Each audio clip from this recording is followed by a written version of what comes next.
Mm. It's 7 o'clock on the dot. We in this live chat talking about news. Ooh, ooh, ooh. What's going on, everybody? It's me, E-Man. How are y'all doing this fine Friday night? Oh, man, we have got so much stuff to talk about today. I'm trying to tell y'all, I've been waiting for this day to talk to y'all about all this stuff. There was so much stuff that happened just yesterday, and then it was like every hour it was just something else, and then just more and more. So I'm gonna be here to break it all down for y'all. We gotta talk about it. I need y'all opinion on some things. Oh my goodness. Okay, before we get to the heavy news, before we get to that, just a quick reminder for those of you that are catching this on the replay. I am gonna try and I know some of y'all ain't got 2 hours or an hour to watch all this. I get it. I'm gonna put the chapters in the description so you can check it out. I will also put I'm also going to try and break up, some of the segments and stuff in the individual videos. So that way, if you only want to watch the ScarJo versus Disney stuff or the Black Panther update, you can watch that separately if you want to do that too. So have no fear. I will take care of y'all that way. I also need to shout out Antoinette Wynn because she is a rock star. Okay, $25 Venmo payment. Thank you so much. You said here that was for the supporting the fan theories and stuff. I appreciate that. Look, them theories, I do it just for y'all. I hope y'all enjoyed the last theory. I was I know I was hyping it up, so hopefully I didn't overhype it, but I got really excited. I really thought that my last theory, the He Who Remains, it's all connected theory, and in case you have not seen it, go check that out. It might fill in a couple mysteries. It might answer some questions. That's all I'm saying. But thank you, Antoinette. I appreciate you. So special shout out to you. But of course, I gotta check in to see who is here in the house with me today. Who came out first? Let me see. We got the return. Come on, Jillian Oakley. Come on. We got the vets. Yes, this is what's up. Joy Gillian's in the house. Let's go. Come on. Y'all warm my little critic heart. I tell you, my man Jay Montgomery. Come on, Jay. What's going on, bro? What's going on? Joey's in the house. What's going on? Kev, man, look, bro, we got to talk about it. We have to. SJ's in the house. Yes. Love to see it. Breeze Shoulders. What's going on, Breezy? How you doing? Glad to see you. William Davis is in the house. Good to see it. Loki Gator. Love it. Caretaker. Y'all are fun. Hey, let's see. Amber's in the house. Love it. Oh, Stephanie Garnett's here. I love it when Stephanie is here. That means it is official. Let's go. Diddy is in the house. Let's go. Marie, hello. How are you? Ronnie's in the house. Love to see you. Wait. Hold on. There we go. Rim 17. Yes. Glad. Love the returning vets in the house. I already talked about this superstar, Antoinette Wynn. Thank you so much. Love to see you here. Let's see. We got Marvelise here. Thank you so much. Glad to see you. Oh, my man, Jason Wilcox. What's going on? Let's see. Alib is in the house. Hello. Glad to see you. Let's see who else we got here. Aliana, how are you? Eric Shaw's in the house. My man, what's going on, bro? We got another Eric in the house. What's going on? Let's see who else we got. Oh, I cannot forget the homie Minecraft girl. What's going on? I if I see you and I know Minecraft girl, we be right here. So yes, I love to see it. Samuel, what's going on? All right, let's see what. Hold on. We got Cynthia here, and I got to say what's up to my man Derek Gaines. But come on now, it'd be a travesty if I didn't say what's up to Miss Harper. How you doing, Miss Harper? I'm glad to see you, Miss Harper. Even if you're at work, I'm glad that you had some time to listen because we could not do this without you, Miss Harper. Okay, we can start today. Let me see what we got here first and foremost. Oh, hold on. I think my main man, Just My Opinion Reviews. Thank you, brother, for showing up. Appreciate you so much. Y'all make sure y'all go subscribe to his channel. Movie reviews, news topics, anything you want, my man has got it covered. You don't want to miss that. You go check him out and support his channel as well. Please do. And you can find it on my channel recommendation list as well. So let's see who we got here. Loki Gator, what's going on? Just figured out my Lokisha look inspired by Baps. I love it. Thank you so much for the support. Thank you so much. Kang Gang, what's going on, my bro? What's going on? Love to see you, bro. Good to see you. Let's see. What else? Who else we got here? Hold on. I think I missed somebody. Did I miss somebody? Okay. Go. Got my man Buzz 703. What's going on, Buzz? Appreciate you. Good to see you. Sinclair, what's going on? Thank you so much for joining. All right, y'all. Woo! We have some news. Of course, look, I'm gonna have to do the okay. I see somebody had asked this earlier. I don't know if it was in this chat or not. Y'all can get these shirts. I got them in my in the little t-shirt store or whatever right under the video. And if it's not under the video, wait until this live is finished. You can find it in the link description. I'll put where you can get like all my merch and stuff. From time to time I'll add a little something in it. And by the way, support Black business. You know what I'm saying? Support the Black business. So, anyway, I just wanted to throw that out there. My man, Alejandro. Thank you, brother. Thank you so much, man. No, you the man. Thank you so much. I appreciate you. Kiki West, back at it. Thank you so much. Let's go. I'm ready for this Mickey clapping back. Ooh, man, the mouse was not happy. The mouse ain't happy. I'm trying to tell you. I'm gonna break it down because there's a lot of ups and downs in this story. Don't worry, I will get to that. Thank you so much. Thank you so much. I need some old school in my life. Appreciate you so much for the support. Let's see. Hit me with the slap one time. Look, we only gonna do one slap per live because we're not gonna stay here forever. But here y'all go. Thank you so much. It would just be wrong if I just didn't kick it off with that, right? Apparently. Okay, let's actually get to the news here. First and foremost, there's a live action Pokemon series that's coming out. Now, I understand a lot of us are grown, some of us are grown and everything, but guess what? Some of us actually grew up with Pokemon too, gotta catch them. Oh, I forget all the words and everything, but they're coming out with a live action one. Now, the only reason I even thought this was remotely worth talking about was because I actually like the Detective Pikachu movie. Did y'all see it? Did y'all like it? I'm just wondering because I thought it was actually pretty dope. The only thing I wish they had done more in the Detective Pikachu movie was to actually have more battles. I was like, I'm here for a Pokemon movie. I don't care about the humans. So I want to see if this live action series is actually going to follow more of the Pokemon. So I'm just wondering if y'all are interested in it. If not, that's cool too. But I just wanted to throw that out there just to see, how some of y'all are feeling, But let me know, are you feeling a live action Pokemon series? Or are you just like, man, that's not for me. I outgrew it. I'm straight on that. I'm just curious to see what you have to say. All right, let me grab this from my man Nelson, giving you 5 for support. Oh, thank you so much. Corella and Natasha not happy with Mickey Mouse. Listen, we get into that. You right. We gonna get into that for sure. But thank you so much. Let's see. My man Derek Gaines, you good on that? But your daughter might like it. Listen, it could be. I understand. Let's see. Davion is a hard pass. Okay, I understand. That's cool. I got you. Let's see. Hold on. SJ got some. ScarJo not coming back to the MCU now, y'all. She is dead. But we'll talk about that. Thank you so much, SJ. I appreciate you.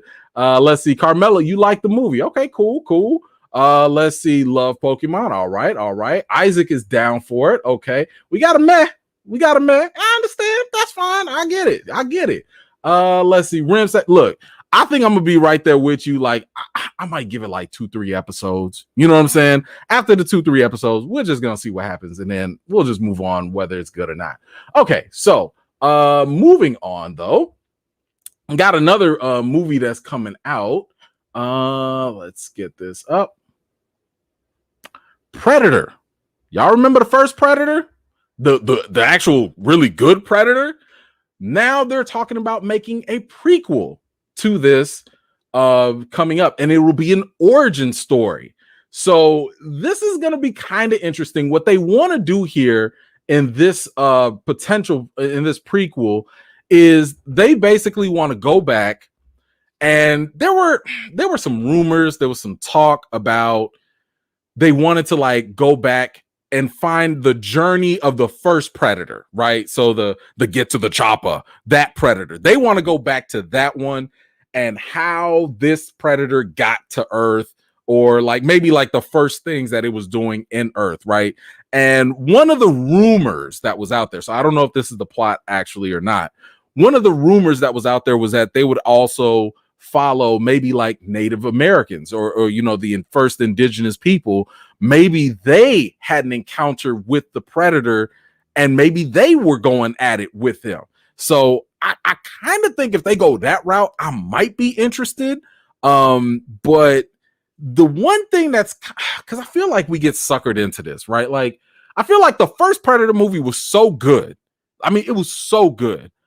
Every sequel that comes out right after, we just like, please, can you be somewhat better? And it's like, I feel like it just never gets to the mark. Even the last Predator movie was huff. Oh, that was garbage. Oh, that was so bad.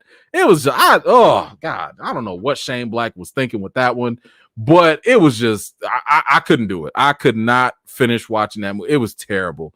But what they did, what the producers said here, they want to get back to what made the first Predator so good. I don't know. I feel like that's what every Predator movie tried to do. So I don't know exactly what they're going to do any different here, but let me know. Are you interested in a prequel series? Have you run out of second, third, fourth, fifth, sixth chances? Or, you know, maybe are you curious? Let me know what you think.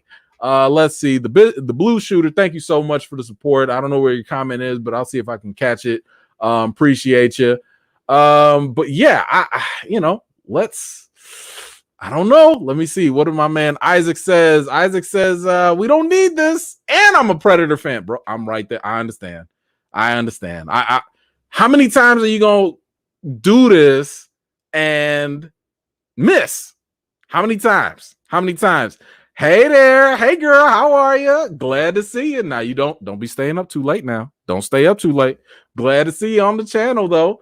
Let's see what we got. Oh, that's a thumbs down. Okay, so y'all, dang. Hold on. No thanks. Oh, Derek, you might know. Derek don't want it. Oh, dang.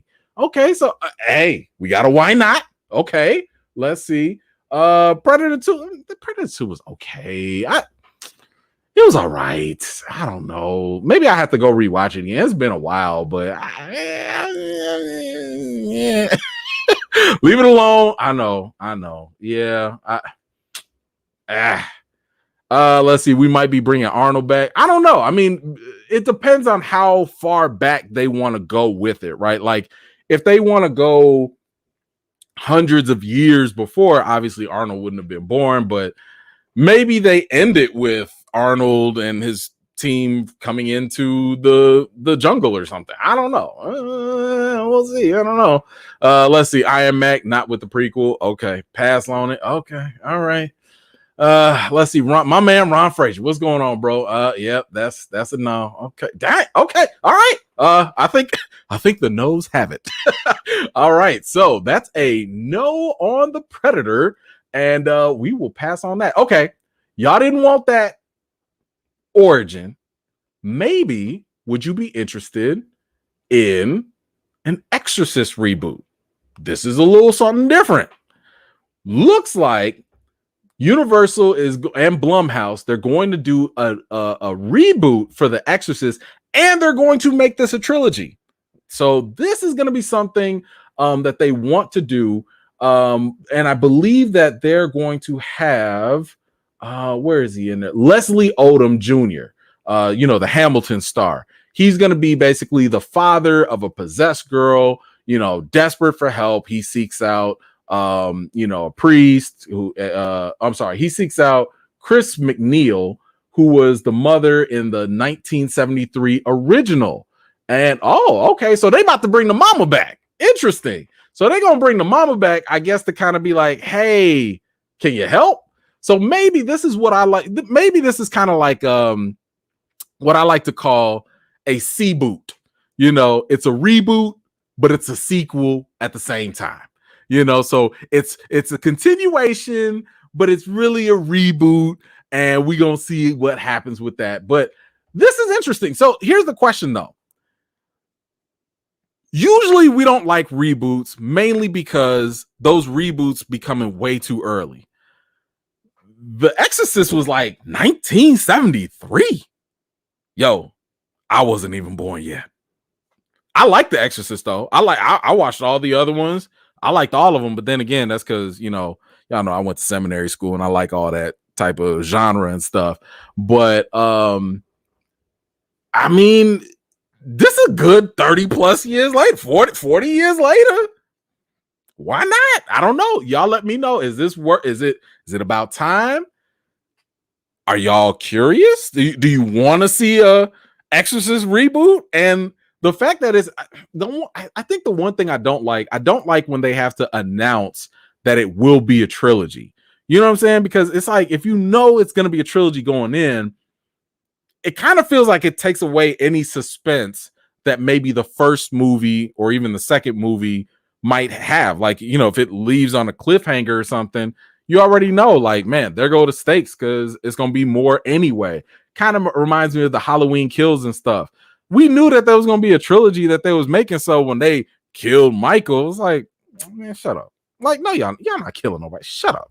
But anyway, let me see what. Oh! Big Bo Martin, bro. Whoa. Come on, man. It's too early, man. It's too early. Oh my goodness. Thank you for this super chat. $100. My gosh. Okay. Man. Oh man. Thank you. I appreciate that. Like, for real. Thank you so much. Let me actually read what you said here. No more Predator movies, and I am a fan of 1 and 2. I was so disappointed in the Masters of the Universe. Man, look, I'm going to talk about the Masters of the Universe at the end, only because there's a lot of spoilers with that. So if you want to hang out until the very end of this live, that's where we do like the Ask Me Anything segment. I'll talk about the He-Man controversy, but it will contain spoilers. So, that might be the time you might want to jump off or do something else. But full spoiler alert ahead. At the very end, we're going to talk about that. But I understand your disappointment. Trust me, I get it. Yeah, but we'll talk about it. And thank you so much. My goodness, that is amazing. Thank you. I cannot express that enough.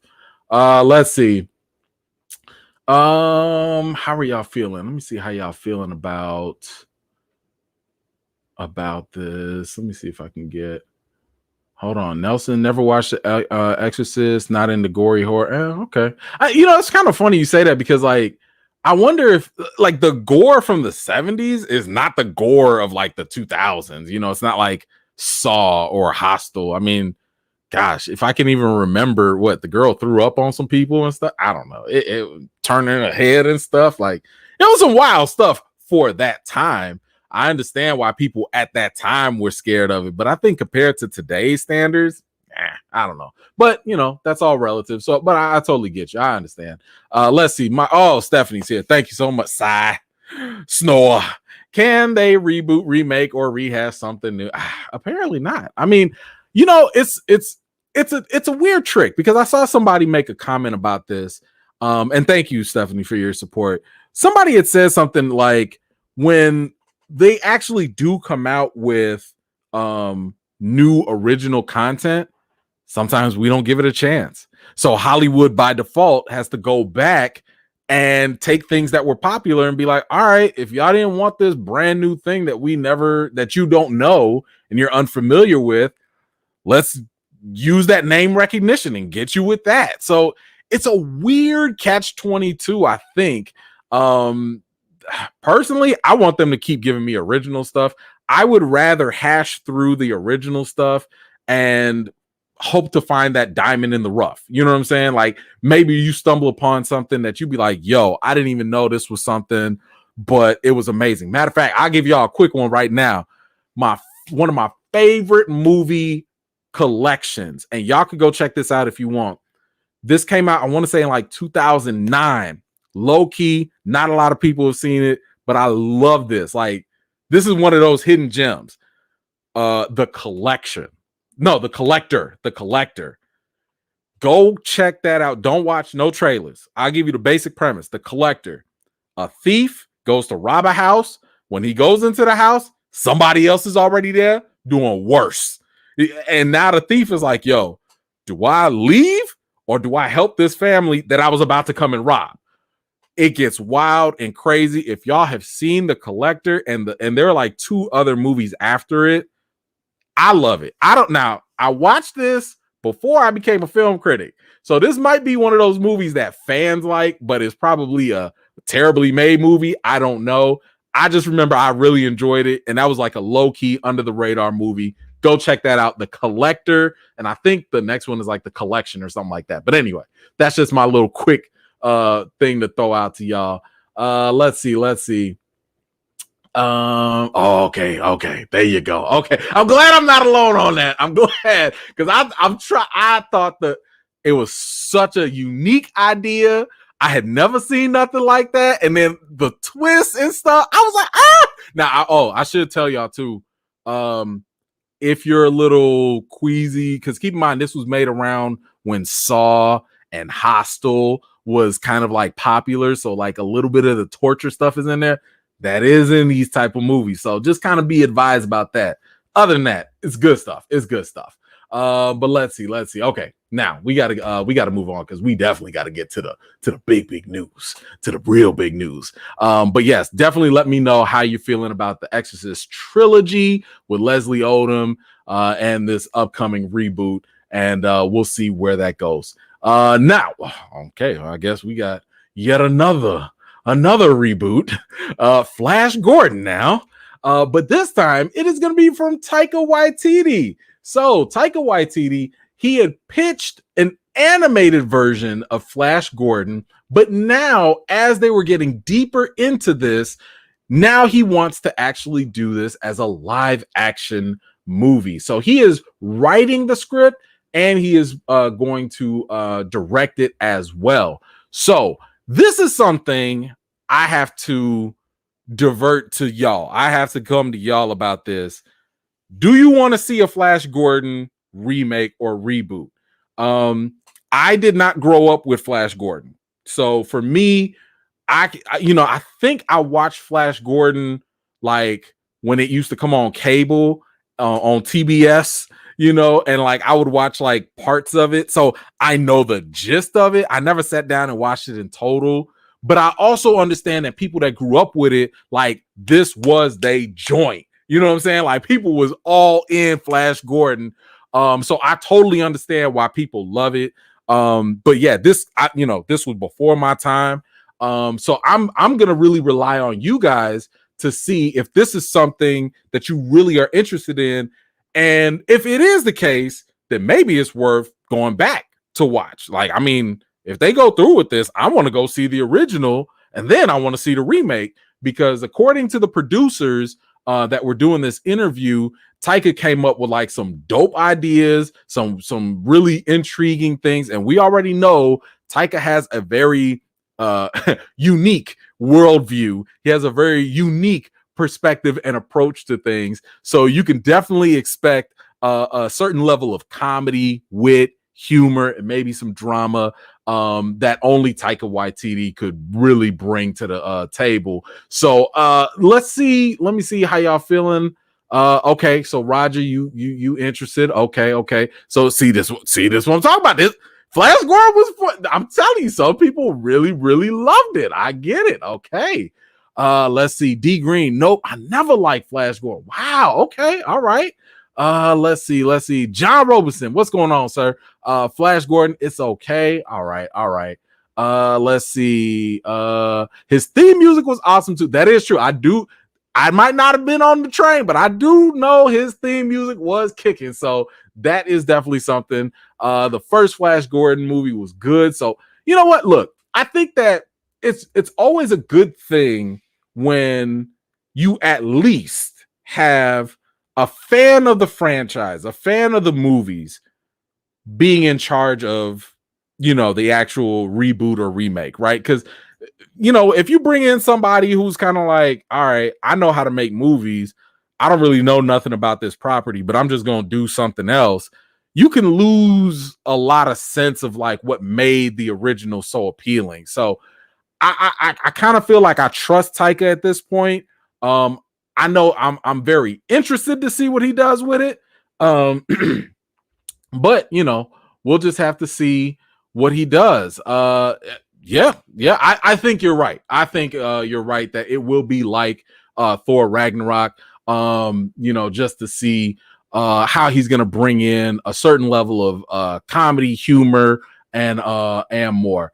Let's see. Oh, we got Loki Gator in the house. Let's go. Let's see if Taika did a live action Venture Brothers. That would be mega sweet. I would be on board for that.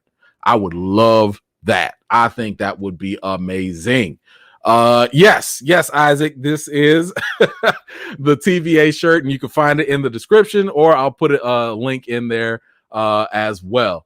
And yes, please do not trust her TikTok looking face. You don't do it. Don't do it. So yeah, I'm down for it. Let me know how you feeling about a live action Flash Gordon movie from none other than Taika Waititi. Okay, let's see what else. We gotta keep on moving here. All right, J.K. Simmons. He is back, and this time he's in a familiar role again. He's gonna be Commissioner Gordon in the Batgirl movie, which we talked about last week. The Batgirl movie, they just got the main lead, the girl from In the Heights. But now they're going to put J.K. Simmons back in the chair as Commissioner Gordon. And I gotta say, I'm so confused. I'm so confused. Like, is this like a continuation of the Snyderverse? Is this a multiverse? Like, man, DC be making my head hurt, man. Like this, because it's not like this is the Flashpoint movie.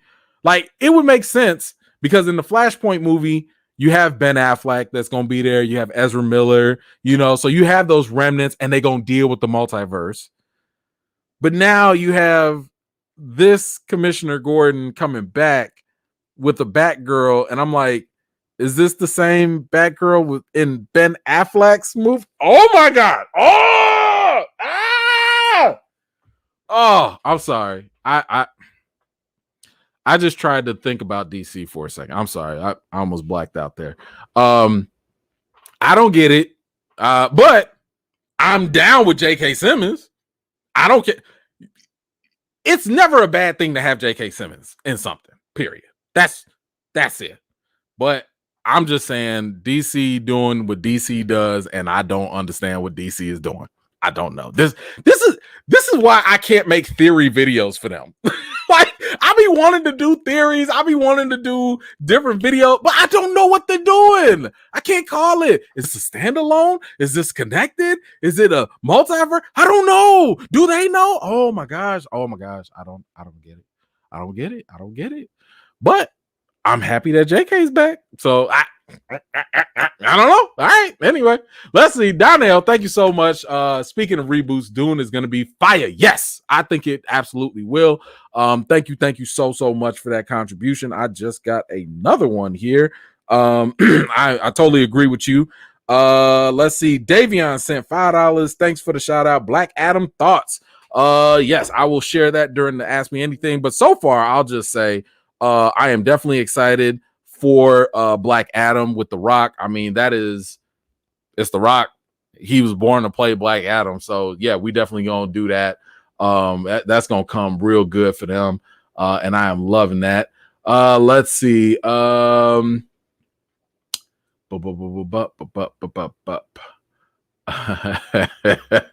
E-Man, their movies are theory video.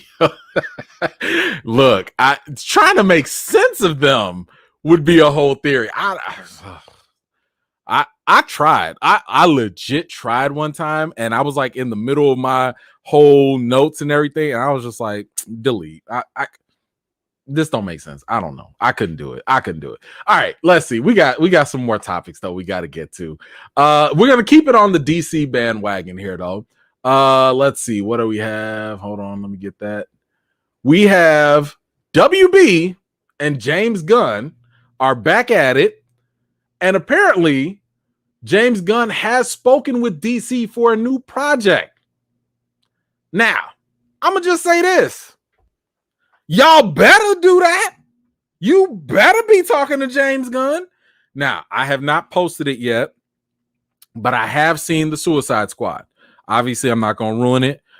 Just my quick, reaction to it. I really enjoyed it. It was hilarious. I thought there were some straight up moments. I was just like, I don't understand why this man is making death so funny. Like, it is probably, I might have to say it might be the best thing DC's put out. I might have to say that. It is a really good and entertaining movie that you definitely want to check out. And of course, I'll break it down in my upcoming review.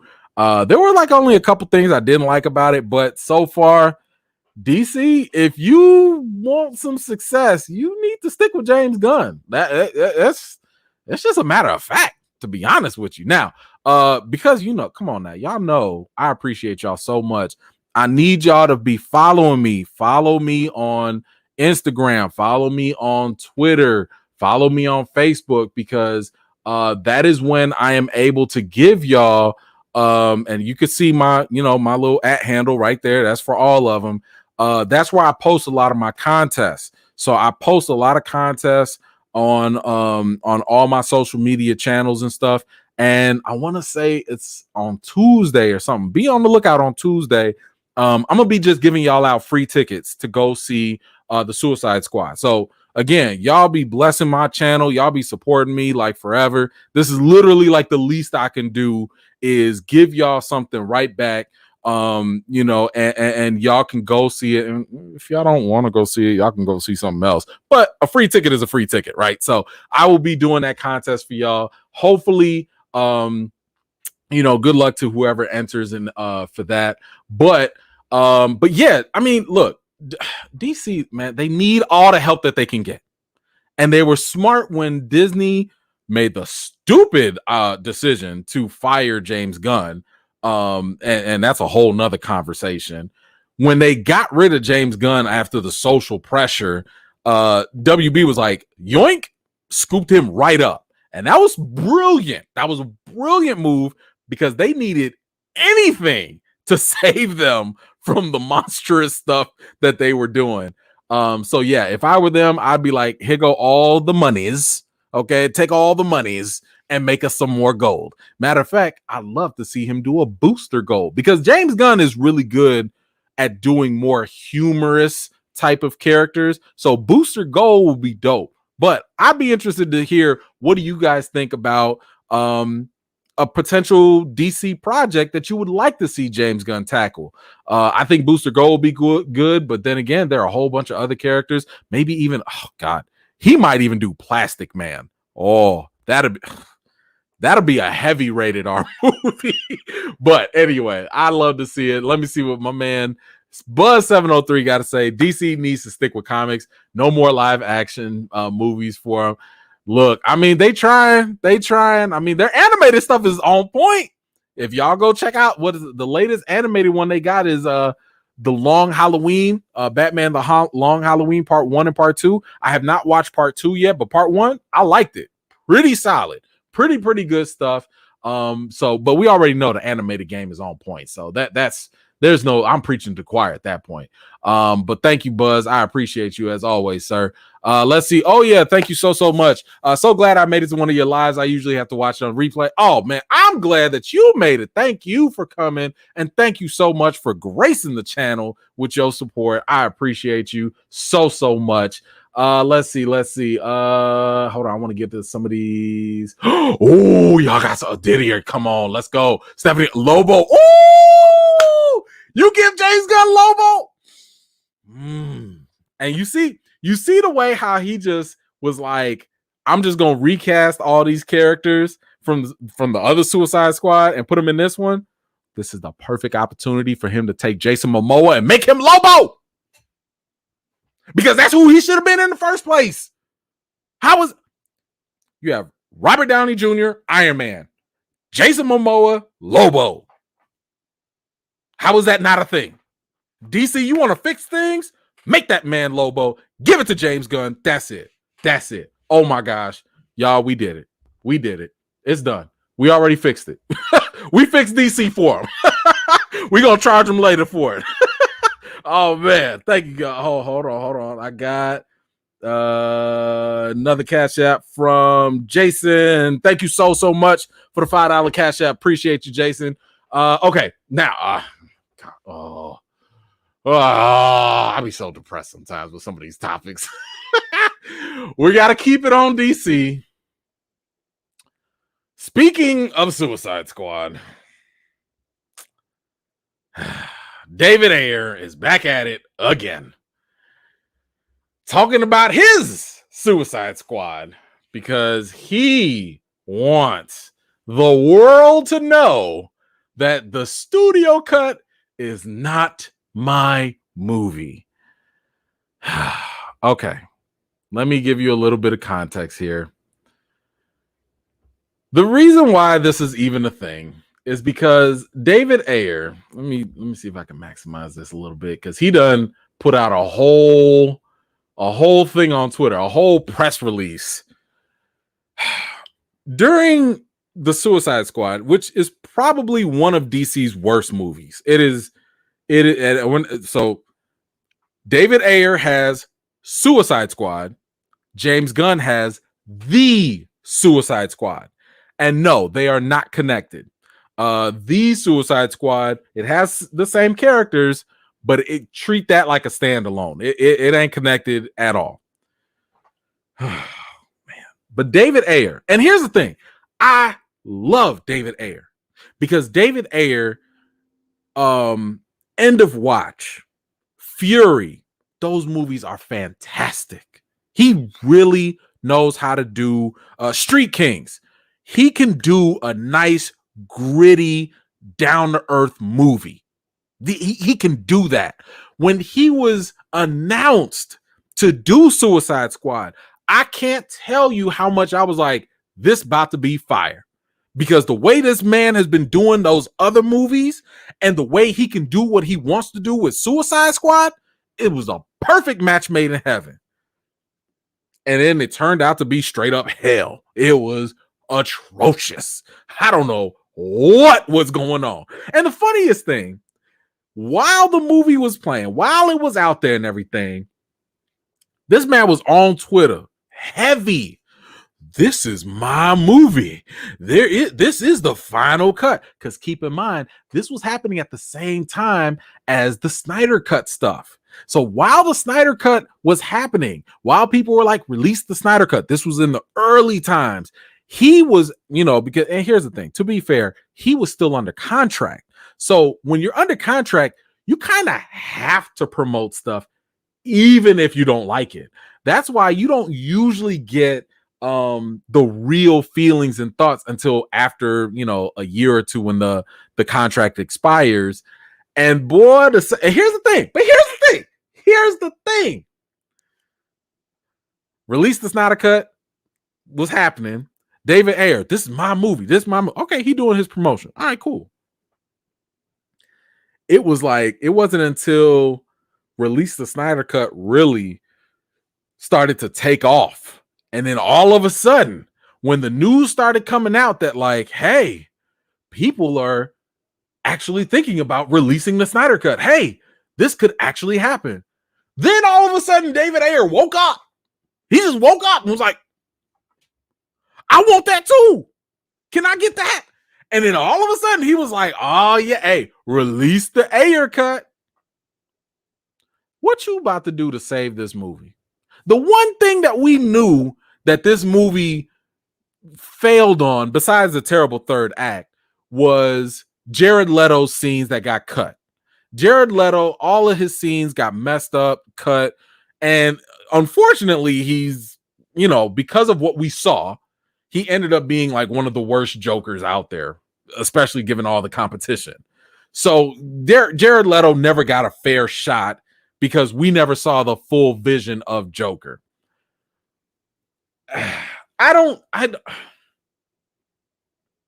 David Ayer swears, and I mean, I'm not even going to read this whole thing because honestly, his whole spiel is, it was not my cut. I made a dramatic piece. I made good stuff, blah, blah, blah, blah, blah. And here's the thing. I believe you. I believe that whatever you made was probably better than the crap that we got. But at the same time, some of the stuff in that movie was still yours. I don't know how much saving this can have. See, now when it comes to when we try, and there's like this weird comparison people want to make because people want to compare this with the Snyder Cut.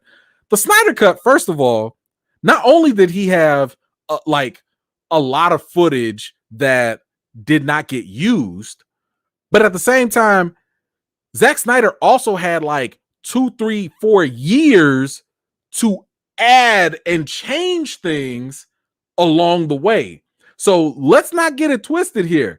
That's not what's happening with David Ayer. David Ayer is just like, yo, the extra 5, 10, 20 minutes, I don't know, however much it is, you put that in there and you put my edits in there and it's a different movie.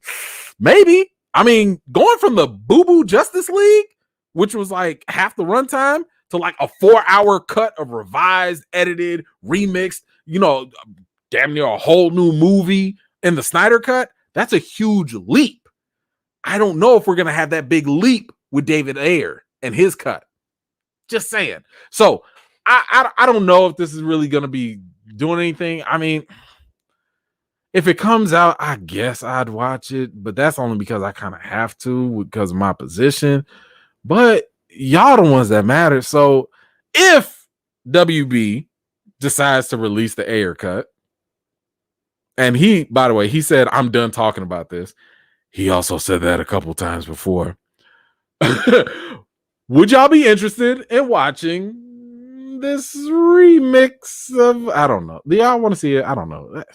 I'm so tired. I'm so tired of DC. I just want them to get it right. I just want them to get it right. That's it. So let me know if you will be okay. Never mind. There, Eric said no. Okay. All right. Well, okay. All right. Maybe there's somebody. Nope. Look, strictly no. Okay. All right. SJ, you want to see this? Right? Nope. All right. All right. I don't think anybody wants to see this. My man Chief wants to see it. Nope. No, I thought you was talking about Jordan Peele, but nah, you don't want to see that either. Okay. All right. That's cool. All right. Hey, don't nobody want to see this. Hey, David Ayer, much respect to you, bro. Please keep doing what you're doing. Go do something else. DC, we already know DC WB screwed up a lot. And I don't even think anyone's blaming David Ayer anymore at this point. At this point, we already know the former execs who got fired, they got replaced. We already know it's on them. We can move on. So I think he should move on too. Let's see. Lawyer for Change. Thank you so much. Ordered my TVA shirt. Okay, now some DC movies are good. I will definitely check out this re-imaged Suicide Squad movie. Okay. Hey, are you a lawyer? I need to know because we about to talk about some lawsuit stuff, and I love to get a legal opinion in here. I ain't gonna pay you though for that, but I'm just saying I love to get your advice. Anyway, thank you so much, lawyer. I appreciate you for your support. Let's see, we got a couple more. Okay. William will watch it. Okay, all right. That's cool. No, okay. All right. Painter again with the no. Oh, dang. Okay, all right. King of Hearts, can't see where your comment is, but thank you so much. Appreciate you for the support. He who runs fate, bro. I love that is That is awesome. That is awesome. Release Pootie Tang the full cut. Let me tell you, bro, if they did that I know what we can release though, just for you, because you a long time supporter. So I only give this to you.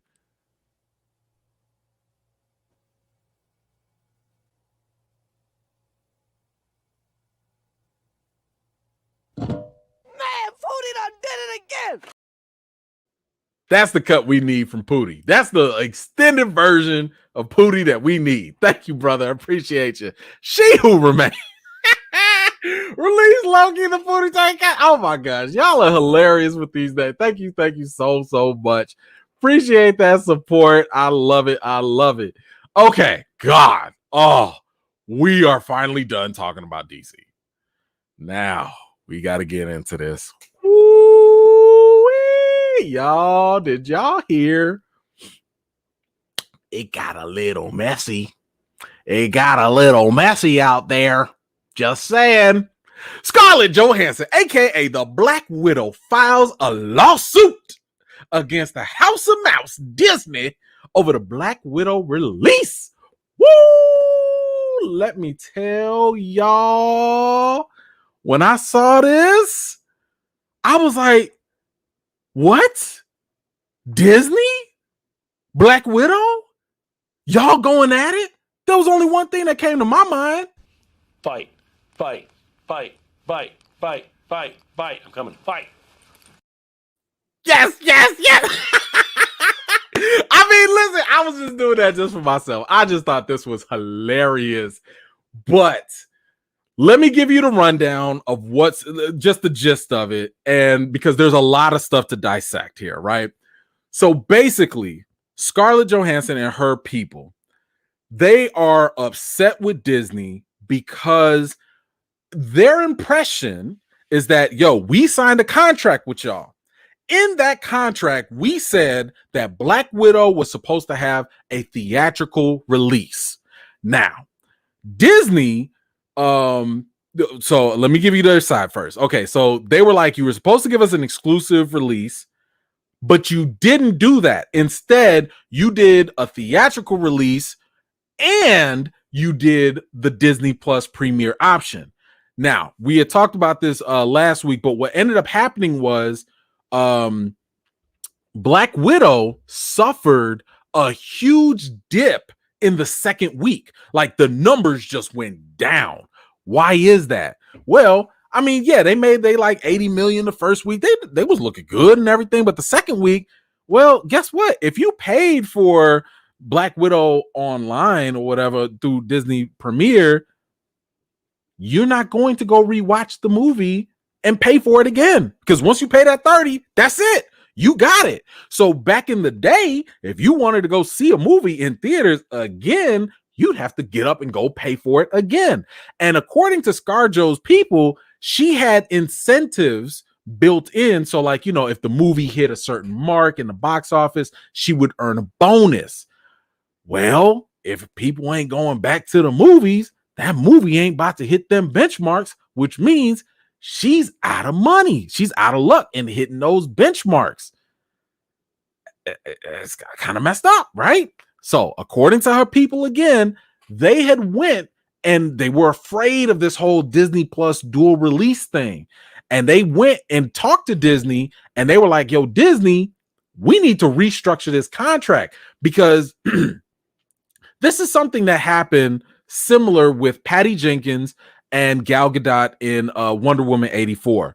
Right after WB was like, you know what? We're going to drop all our movies on HBO Max. Forget the theater. We're just going to do all of that. And once they got all that pressure and pushback from everybody, basically they came back and was like, okay, Patty Jenkins, Gal Gadot, all right, we're going to slip you a little money on the backside from the streaming revenue. Cool. Like, there was no beef there because we understood there was a pandemic. We understood what was going on. We get at least a little something on the back end. Everybody's happy. So ScarJo's people, they went to Disney and they was like, hello, we need a new contract. Hello. Disney was like, left on scene. left them on scene, did not come back and talk to them. Why? Because they don't have to. Disney didn't have to go back and talk to them.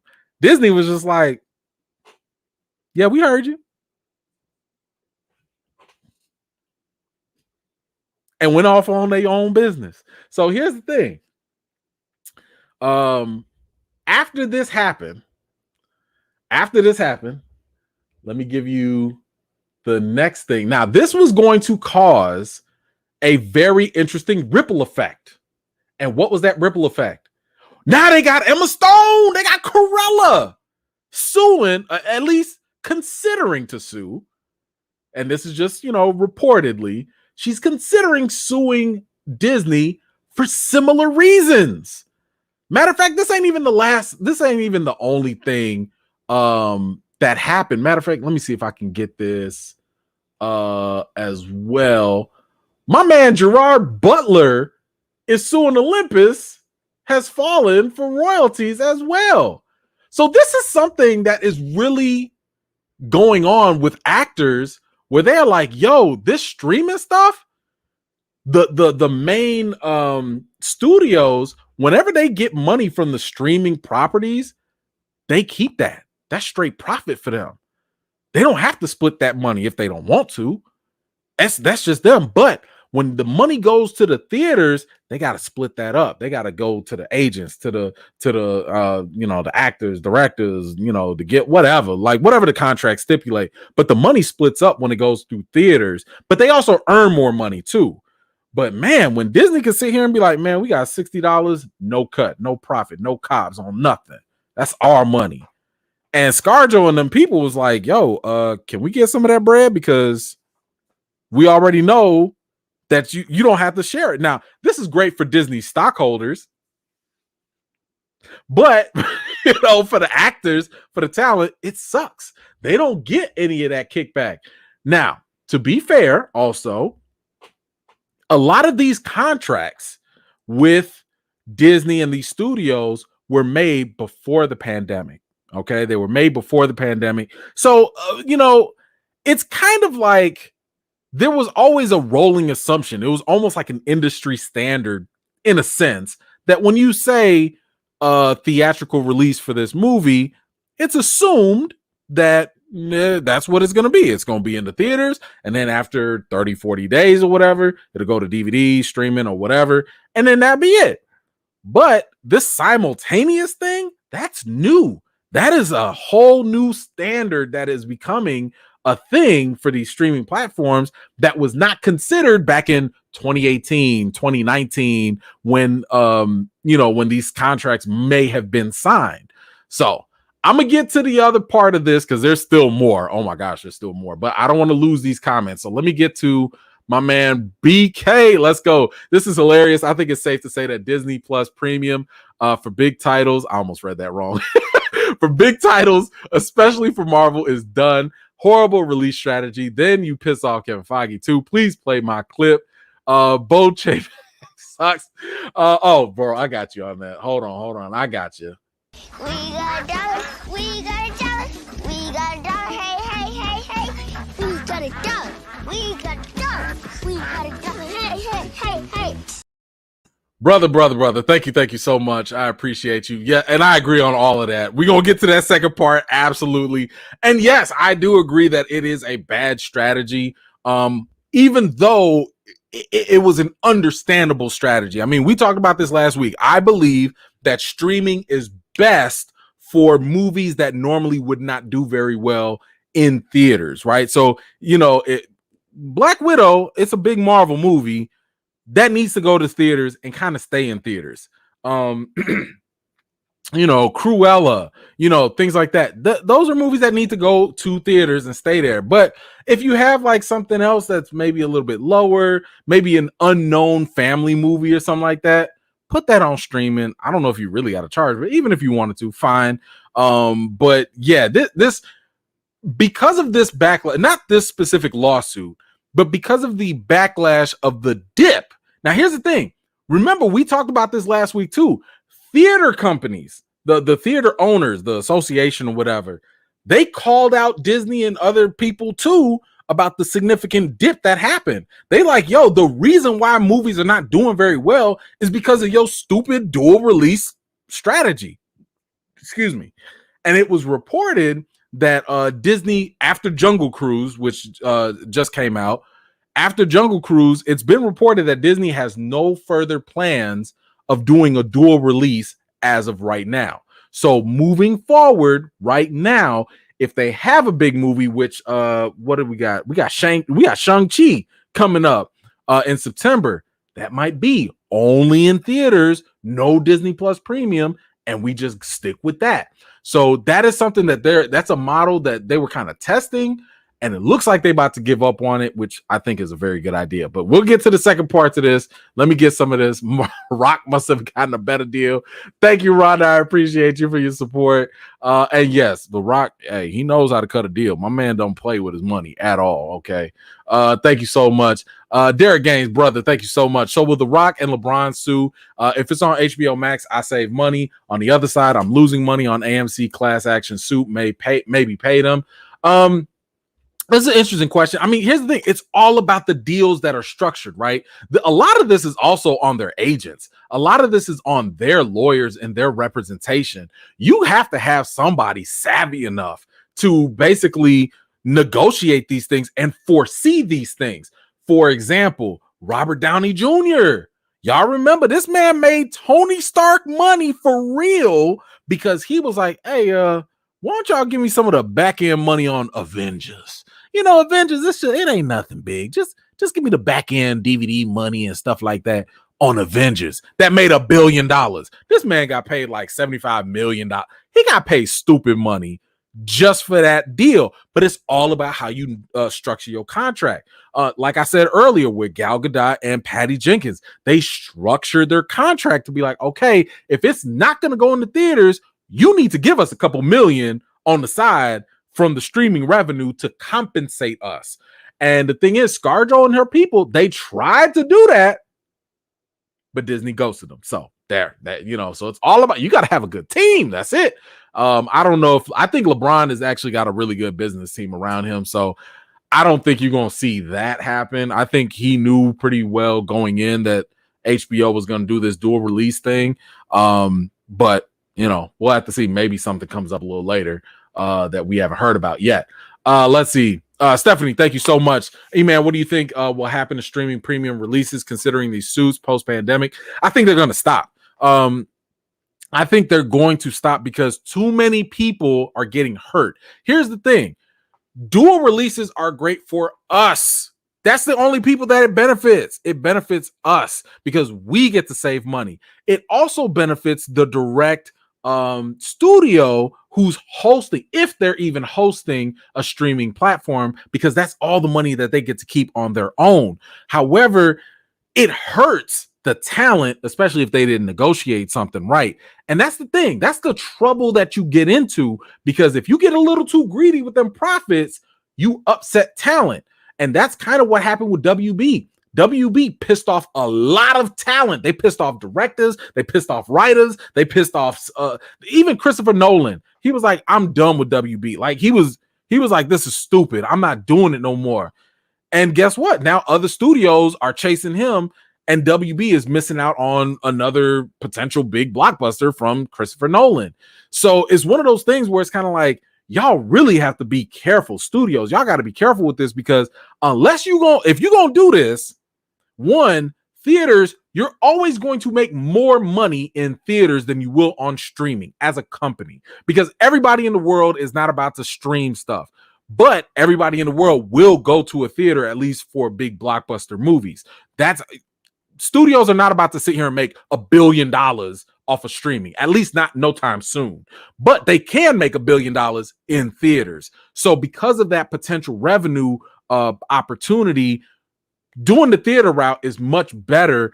And yes, you might not get all the profit that you would on streaming, but you do get more profit, I would say, from the revenue, even though it's getting split up amongst other parties. And you don't piss other people off. All you got to do is pay. Here's the thing. As long as you just pay people. If they really want this dual thing to work, just pay your talent on the side. Say like, all right, You get 10% of whatever. All right, you get 5%. What? Just do that. Or here's an automatic 10 mil. Shut up, go away. We got a deal. That's all. So I don't think it's gonna last. Mainly, but then again, I don't know. We got this Delta variant coming out. Things might shut down again. So I don't know. If things get better, I think it stops. If things pick up, I think it's another short-term measure. Long answer for your short question. Thank you so much. Appreciate you. Didier, what's going on? ScarJo and Emma aren't just actors. They're also executive producers. Excellent point. Thank you so much for that. I appreciate that comment. And you're right. You're right. Like that, more money, right? That's more money. And that's more important. That's more reason why you absolutely need to make sure that your contract is tight. Don't let people play with your money like that. Thank you so much. Matthew, let's go. Email is the man. Thanks for doing what you do. Appreciate you so much. I appreciate that. Thank you for the support. Let's see. Let me get this here. Lawyer for change. All right, let's go. This is what I was looking for. The head of Disney must be cutthroat. Lead actors need to get their pay because this pandemic has changed the movie landscape. Yes, I'm a real lawyer. Yay. Thank you. Please. Thank you. I love it. Appreciate your legal advice on this. Now, all right. Now we got to get to the second part of this story because I told y'all there's more. Disney clapped back. Disney was like, okay, all right. This is sad. So sad. What are you talking about? Oh, this is sad. Let me read y'all what Disney said, though. They said in regards to ScarJo's lawsuit, the filing, there is no merit whatsoever to this filing. Ooh! In a fiery statement, the lawsuit is especially sad and distressing in its callous disregard for the horrific and prolonged global effects of the COVID-19 pandemic. Ooh, yo. Disney was like, oh, you want some fire? Let me tell you something. Fight. I'm coming. Fight. That's it. Disney flipped the script on her. Okay. They said, first of all, your case, get out of here with that. It's nonsense. You ain't even got nothing here. Okay. You ain't got nothing here. And on top of that, here's something else. And I was talking to one of my lawyer friends, one of the legal consultants for Eman's movie reviews, the legal branch of Eman's movie reviews. And my homie was saying that, like, for one, Disney has no obligation, unless it's contractually stipulated, to actually engage with her on a renegotiation. They really don't have to. They don't have to do any of that. Second, normally these type of situations would go to arbitration. They don't usually, this type of stuff happens all the time in the movie industry. You know, the talent gets upset, they want some money, they go to arbitration, they settle something, and that's it. That's how that usually happens. But this time, ScarJo's people, they made this public. This was posted on the Wall Street Journal. That is unprecedented. Why? Because she wants more public support. But Disney's comment, that clapback, that right there, they just said, yo, why don't you care about people dying? Why don't you care about this pandemic? They was like, it's a whole pandemic and you asking people for money? Did y'all see what Disney just did? Did y'all peep Disney's game?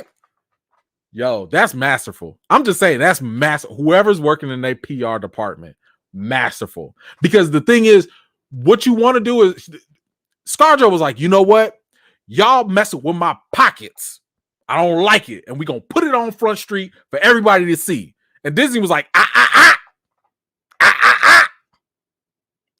Why are you so heartless? Why are you so heartless? What about the people? What about the people at home? That's what Disney said. Oh my goodness. That was brilliant. But here's the messed up thing. The messed up thing is that whoever loses in this is going to look bad. They're going to look so bad. Because right now, if ScarJo loses, and I'm gonna tell y'all who I think is gonna win this in a second. If ScarJo loses, she gonna look greedy. She gonna look uncaring because people gonna be like, "Oh, look at this millionaire. She already made." Oh, Disney. Oh, they even said something. They said, "Ooh, hold on. Ooh, hold on. Y'all got to see what else they said." The company went on to state that their star has already received $20 million for her work and argued that the release of Black Widow on Disney Plus with Premier Access has significantly enhanced her ability to earn additional compensation on top of the $20 million she has received to date. Yo, Disney said, we already paid you $20 million. They said, we paid you $20 million and we increased your opportunity to make more money. They are making ScarJo look greedy as ever. And I will just say this, because it's easy for us, because we all broke, right? Like, I don't think anybody here is a millionaire. Y'all know I ain't no millionaire. I'm just going to say off of principle, I'm not mad at ScarJo for fighting for her money. I don't care if she a millionaire and she asking for more millions. I get that. But if it was us, yo, you paid me 20, but I was supposed to make 50. Oh, we going to have a conversation about my $30. Okay, let's just put it in real people's terms. Okay, you gave me 20. I was supposed to make 50. We going to talk about this $30. Okay, we're going to take it to Judge Joe Brown. I don't know, somebody. Just take it to the people's court. I want my $30. Okay, so all I'm saying is, this is something that like Disney is relentless with this. Hold on, I got to get this comment real quick. Sierra, thank you so much. Disney said, think about the people and the children. What about the children? Oh, think about the children. Wow. Thank you so much. That just started making me think of Coming to America. I wish I had that clip. I need to play that clip. Oh, somebody think about the children. But yes. Oh, look, Disney is not playing no games with them. Let me see if there was something else. Yeah, so okay. Now, here's the other part of this. Kevin Feige. He ain't too happy. Kevin Feige is not. Get this spam out of here. What is this? Kevin Feige is mad. Oh, he is pissed. He's so pissed. Now, this is allegedly according to an insider. Let's see, what did he say? And make no mistake, Feige is pissed. He's a company man and not prone to corporate showdowns or shouting matches, but I'm told he's angry and embarrassed. He lobbied Disney against the day and date plan for Black Widow, preferring the big screen exclusivity and not wanting to upset his talent. And then when the stuff hit the fan, the movie started tanking and Johansson's team threatened litigation. He wanted Disney to make this right with her. Now that sounds about right. Hold on, Brooke, don't do that. Don't do that. Well, you know how Disney feel about them kids sometimes, though. But anyway, that's a different conversation. Kevin Feige, and you know what? I believe Kevin Feige in this situation because this is a very similar thing to what happened with James Gunn.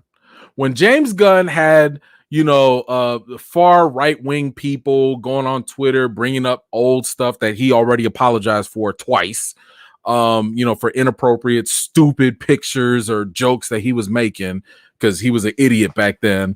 People brought that up. And then all of a sudden, the people above Kevin Feige, Alan Horn and Disney, because keep in mind, Disney owns Marvel Studios. The people above Kevin Feige fired James Gunn. They fired him just out of nowhere. So Kevin Feige didn't like that either because they just went above him. And the thing is, Kevin Feige is the one that makes y'all money. You know what I'm saying? Like, Marvel ain't no chump. Like, Marvel brings y'all a couple $1 billion. okay, because of this guy's ideas and stuff. So he is definitely mad because of this entire situation. Now, here's another thing to consider. Part of this, and this is my suspicion, I have not read up on this, but I do think that, like my man Brandon said, this is part of like maybe an after effect from Bob Chapek. Bob Chapek is the new CEO of Disney. He's the new guy in charge, right? And the thing is, it used to be run by Bob Iger. Now, Bob Iger is not gone. He's chairman, so his presence is still there, but it's Bob Chapek that's making the big shots now. He's making the calls for Disney. And the thing is, the way I like to compare their business styles, Bob Iger to me was kind of like Steve Jobs with Apple. He was a visionary. He was all about the creative stuff. He was all about that, right? Like Bob Iger would come in and really empower a lot of the creatives. He'd be like, you know what?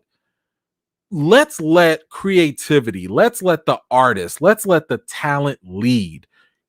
Kevin Feige is a brilliant creative. Let him make the big calls. So then what happened? Kevin Feige started getting more power. He started having say-so over the TV stuff. He has more say-so over the comic books, over the merchandise, like he's getting more power because they're letting something successful, and he knows what he's doing with Marvel most of the time. And they gave him that, credit. Bob Chapek is kind of like Tim Cook with Apple. Tim Cook came into Apple. He was not the visionary, the innovator that Steve Jobs was. Tim Cook was the businessman. He was the corporate guy. And this is what Bob Chapek is. Bob Chapek is the same way. He's like, yo, how do I get the shareholders up? How do I get the stock prices up? How do I bring value to the company? So what he started doing was dismantling a couple things where he was like, yo, we're going to put these corporate people in place to make decisions, where Bob Iger was like, nah, let the talent make the decisions. So because of that change in structure, you're going to have a disruption in leadership, and you're going to have a disruption in direction with the company. This can be problematic because the positive stride that we saw Marvel Studios and stuff was having, that was because of the direction of Bob Iger. When we start seeing a shift, when we start seeing these bumps in the road, this is going to fall under Chapek one way or another. So when Kevin Feige, even behind closed doors that he's mad or whatever, I believe it, because the same thing was said when they fired James Gunn and he was mad behind closed doors. He's a company man. He's not going to go out in public and say nothing at all. He's going to be quiet. He know his role. He know how to stay in his lane. He is a company man. But I guarantee you he will make his voice heard somewhere. And my thing is, I hope Disney actually listens to him, because he is bringing them a whole lot of money. You don't want to lose a Kevin Feige when he's been bringing y'all all this money. And don't worry, we're going to talk about Kevin Feige later too. But I'm just saying, you don't want to do that. You don't want to piss off your franchise player. It's just stupid. It's dumb. Why would you do that? So the fact that that's even happening, it's crazy to me. But I got to get into who I think is going to win or not. But before I do that, I got to get to this comment here. My man, he who runs fades, love that. How much did her butt double make though? I bet she was short. I see what you did there, and I love it. Thank you, brother. I appreciate you. Let's see. Probably not that much. Okay. Now, the one thing I'll say about this case, because I think both sides have an argument. On ScarJo's side, her argument can be, yo, we signed this deal before the pandemic ever happened. We had a mutual understanding of what theatrical release meant, meaning that it would be exclusive to theaters, right? When we signed this contract, when nobody thinking about streaming like that, when nobody thinking about a pandemic or nothing, because it was like 2018, 2019, nobody was thinking that. So when we all signed, we was on the same page, no different than how we've always signed stuff, right? That's just how movies would work. However, excuse me. On the flip side of that, Disney is like, in the contract says theatrical release. ScarJo's people are saying it's implied that means exclusive to theaters. But that's not what the contract says. I was reading up a little bit on some of the contract and the claims and everything. And according to somebody familiar with the contract does not say exclusive to theater release. Now, here's the thing. If a contract is a contract, right? If the contract says release Black Widow exclusively to theaters, ain't no wiggle room. Ain't no like, oh, well, we gonna do a little bit of this and then a little bit. No. If it says exclusive, then it's exclusive. But it did not. It said Black Widow must be released in theaters with a minimum of like at least 1,500 theaters. That's all the contract said. So Disney was like, okay, we'll meet this obligation. We'll do that. And they released it. They dropped it in theaters. It was over 1,500. And they was like, but it didn't say we couldn't do Disney Plus also. So all in it, I'm just saying, Disney found that loophole. And I'm just going to say, I don't think ScarJo's going to win this, y'all. I don't think so. This is a really good article to check this out. To really go through a lot of the different things, because the thing is that ScarJo is really trying to bank on what was implied, what was mutually agreed upon. And Disney is like, we gonna go off of what was on this paper, though. Off of this paper? Hey. And let's not act like Disney ain't got lawyers that got lawyers that got lawyers. Okay? Look, look. Disney got a multiverse of lawyers. Okay? They know Disney damn near controls the timeline. I just believe that that's just the case. Because they like, what is this? What do you want? Go home. Look, Disney looked at her finally and was like, grow up, ScarJo. Grow up. They told this lady to grow up. They not about to, I don't know.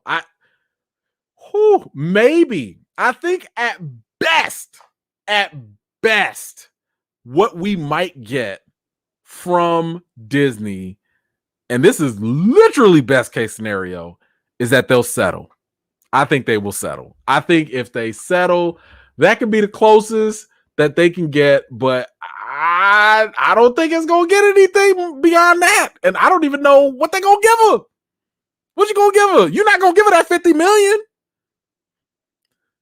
Can we be honest for a second? ScarJo was under the impression that if you delayed this movie some more and you left it in theaters, it was going to make a $1 billion.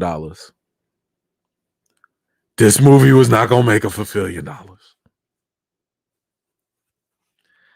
This movie, you wasn't even going to make Captain Marvel money. You wasn't going to hit a billy with this. You just wasn't. I mean, I'm sorry. It's like y'all killed the character. Spoiler alert. There was no real connection to the MCU that was a huge impact. You know what I'm saying? Like the reason, I think the real reason that Captain Marvel, which is it's not my favorite. I'll just say that it's not my favorite Marvel movie. The real reason why Captain Marvel made $1 billion was because it was in between that whole Endgame Infinity War, and we was thirsty for anything that would give us a clue about Endgame. That's it. It was a benefactor of timing and positioning, and I believe Marvel knew that. Marvel was like, man, I don't know if people gonna do this female-led movie thing. We might as well put her in that sweet spot. They did the same thing with Ant-Man. Now, Ant-Man didn't, make a whole lot of money, but it certainly made more money. Ant-Man 2 made more money than the first one did. Again, right in that sweet spot right after Infinity War. So, Black Widow wasn't about to do nothing. Even if it dropped back in May 2020 when it was supposed to, it still wasn't about. You would have made Ant-Man money. 500 million, maybe 6. That's it. You wasn't about to hit on nothing. Wasn't nobody gonna be checking. Wasn't nobody doing no repeat viewings for this. For what? You died. And then you went and joined your friends and had a good time. Like, it's a prequel. So all I'm saying is, I'm with the fact that she's after her money. I support that. I support anybody. Hey, fight for your money. Do what you got to do. I don't think it's going to be a slam dunk win or loss. I do think that there are fair arguments on both sides. However, I'm not a lawyer, so I don't know. However, I will say the majority of lawyers I've talked to, all 2 of them, they not liking the chances right now. And it's looking like Disney might have something. But I am curious to see if this is going to be a precedent or a trend that we're going to start seeing with actors suing. I mean, like I said, Cruella, Emma Stone is on this. Gerard Butler is suing and stuff. You got the theater owners complaining about the studios. When WB did it, you had directors, actors, all these guilds all complaining. So, I mean, streaming is not going anywhere. I don't think theaters are going to go anywhere. But this is a sticky situation. I don't think ScarJo's about to win this. I hope at the most she at least gets a settlement and get a couple dollars. Maybe Disney gives her like 10 mil and be like, all right, go on somewhere. Maybe next time. At least I think Kevin Feige, because Kevin Feige does not want to have burned bridges. Like, he wants to at least try to do the best he can. So I think he is going to lobby on her behalf to kind of be like, look, you can't give it a full 50. Fine, we get it. At least give us something, because it is kind of messed up to just leave her hanging, especially if y'all did have this whole assumption together that things were going to happen. But, as one of my lawyer friends said, the whole pandemic thing, that's like an act of God. Like when acts of God happen, sometimes those things can void out certain contractual obligations. So again, I'm not a lawyer. I don't know, but what do y'all think? Whose side are you on? I am so curious. I gave y'all the whole layout. Are you on Team ScarJo, or you think Disney got this? Who you think is going to win? Let me know, or just let me know whose side you on, ScarJo or Disney. We'll have to take it from there. Woo! My goodness. My. But man, when I tell you the updates for that were coming in like hot, like every 5 minutes, it was another article coming in. I want to see where the people are at. Let me see. Okay, y'all making y'all voices heard. Team Scarlet. Okay. All right, you on the fence. I get it. Settlement. Okay. I like the settlement. I just want everybody to be happy. You know what I'm saying? I want them to get their money, but at the same time, I'm gonna need y'all to get y'all contracts together now. Like, this is literally why you hire people. I'm just saying, just do it. Let's see. Stand with Scarlet. Okay. All right. I ain't taking no sides. All right, that's cool. Let's see. They're gonna settle. Okay. You want ScarJo to win? All right, cool. We got Team Disney here. Okay, all right. Okay, I think we got more settles The principal. Okay, I like that. Okay, all right. I think we got. Oh, hold on. We got some more. We got some Disneys. Oh, let's see this. Oh, yeah, they did find right. This is what I'm saying. They was like, hey, you didn't say exclusive though. You know. Oh man, that team cap. All right, Brian. Thanks. Yeah. Team Sony, what you doing? Get out of here with that. Okay. Well, damn. I hate to bring this down. Well, guys, we have got to get to that point. Talk about Black Panther 2. Wakanda Forever. Some news, some interesting news. And now here's the thing. If you don't want spoilers for Black Panther 2, I mean, this is potential spoiler, but if you've been following this channel, you already know I've been talking about this for a long time. Some news drop. It was actually some video. This video was actually a set video. Yeah, here's okay. Here we go. Black Panther 2 set video gives a surprise first look at Marvel's sequel. All right, so what are we looking at here? In this set video, we have basically, let me see if y'all can see this okay. It's nothing crazy. It's only like 8 seconds, but it's of the throne room. Okay. Let's see if I can maximize that for y'all a little bit. So it's just the throne room, right? It's you know, we've seen the throne room before. We've seen this in the first movie. They redid it. All right. Big deal, right? Now, of course, for most of us, we were sitting here like, all right, big deal, whatever. Throne room. Soon. Thank you. He who runs phase. Appreciate you, bro. All right, so we got the video of the throne room. Now, here's the thing.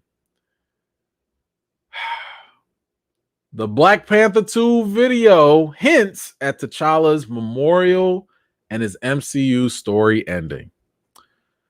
Now, I know some people were kind of iffy about, you know, Screen Rant and all that stuff. This ain't about Screen Rant.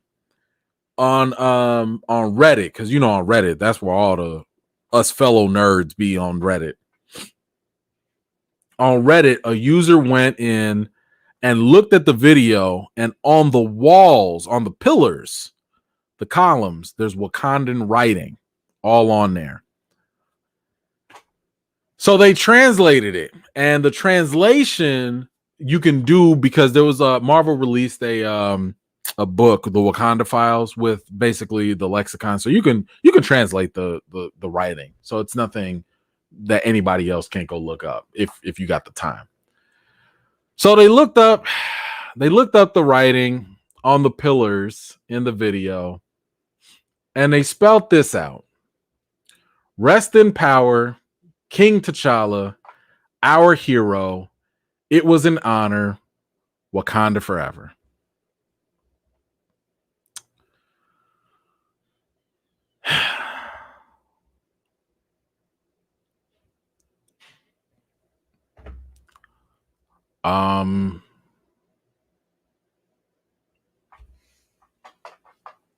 So the first thing I'll say is that you know,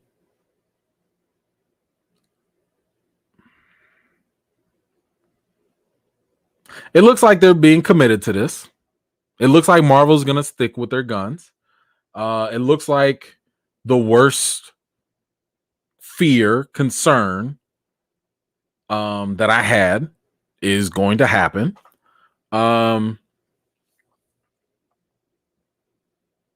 it looks like they're gonna go through with it. You know, if I mean, this doesn't look like a different script type of issue.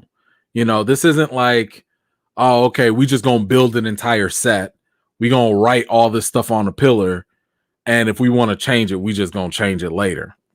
I don't think you invest all that money to make a whole set to say certain things to then change it. It looks like they are committed to this. And what I mean by this is killing off the character of T'Challa. Now, the very first thing I was seeing online was some people saying like, see, they're gonna kill him. Give up, recast T'Challa. Sorry. No, not happening. Why? Because this ain't the Snyder Cut petition. This ain't that type of movement. I've already said many, many times, recast T'Challa is not a bully movement. I already knew the moment I started making the petition, the moment I started making the video, I already knew there was a strong possibility Marvel was not going to change their mind. I knew that going in. I've also told y'all many times, recast T'Challa is going to keep going when the trailer come out. It's going to keep going when the movie come out, and it's going to keep going until we get a recast of T'Challa. That is the point. The point is not to kill off the character permanently. I understand that they want to kill the character, which is weird. I don't know why they want to do that, but actually, I know why they want to do it. I just really disagree with it. But the recast T'Challa movement has really been about starting a conversation that people were not having. People did not understand the impact or the optics. They don't understand the optics of you're about to kill this black character for the third time when you really don't have to. The story does not dictate that he has to die. That's it. You don't have to murder this character because it's premeditated killing, right? You don't have to kill this character off. You can celebrate and honor the man without killing off the character. You could put the character on the side. You could put him in the background. You could do a whole bunch of other things. We've seen Fast and Furious do other things with characters after the actor has passed away, which means we have options. Some people have also talked about doing the multiverse. We know variants exist. Marvel has established something for us conceptually where if we were to get a random actor, maybe not in Black Panther 2, maybe in 3, but if we got some other different looking person, we can now make sense of it, and people are not going to be like, oh, anybody but Chadwick. Like, no, no one is going to trip at that point because we understand how variants work.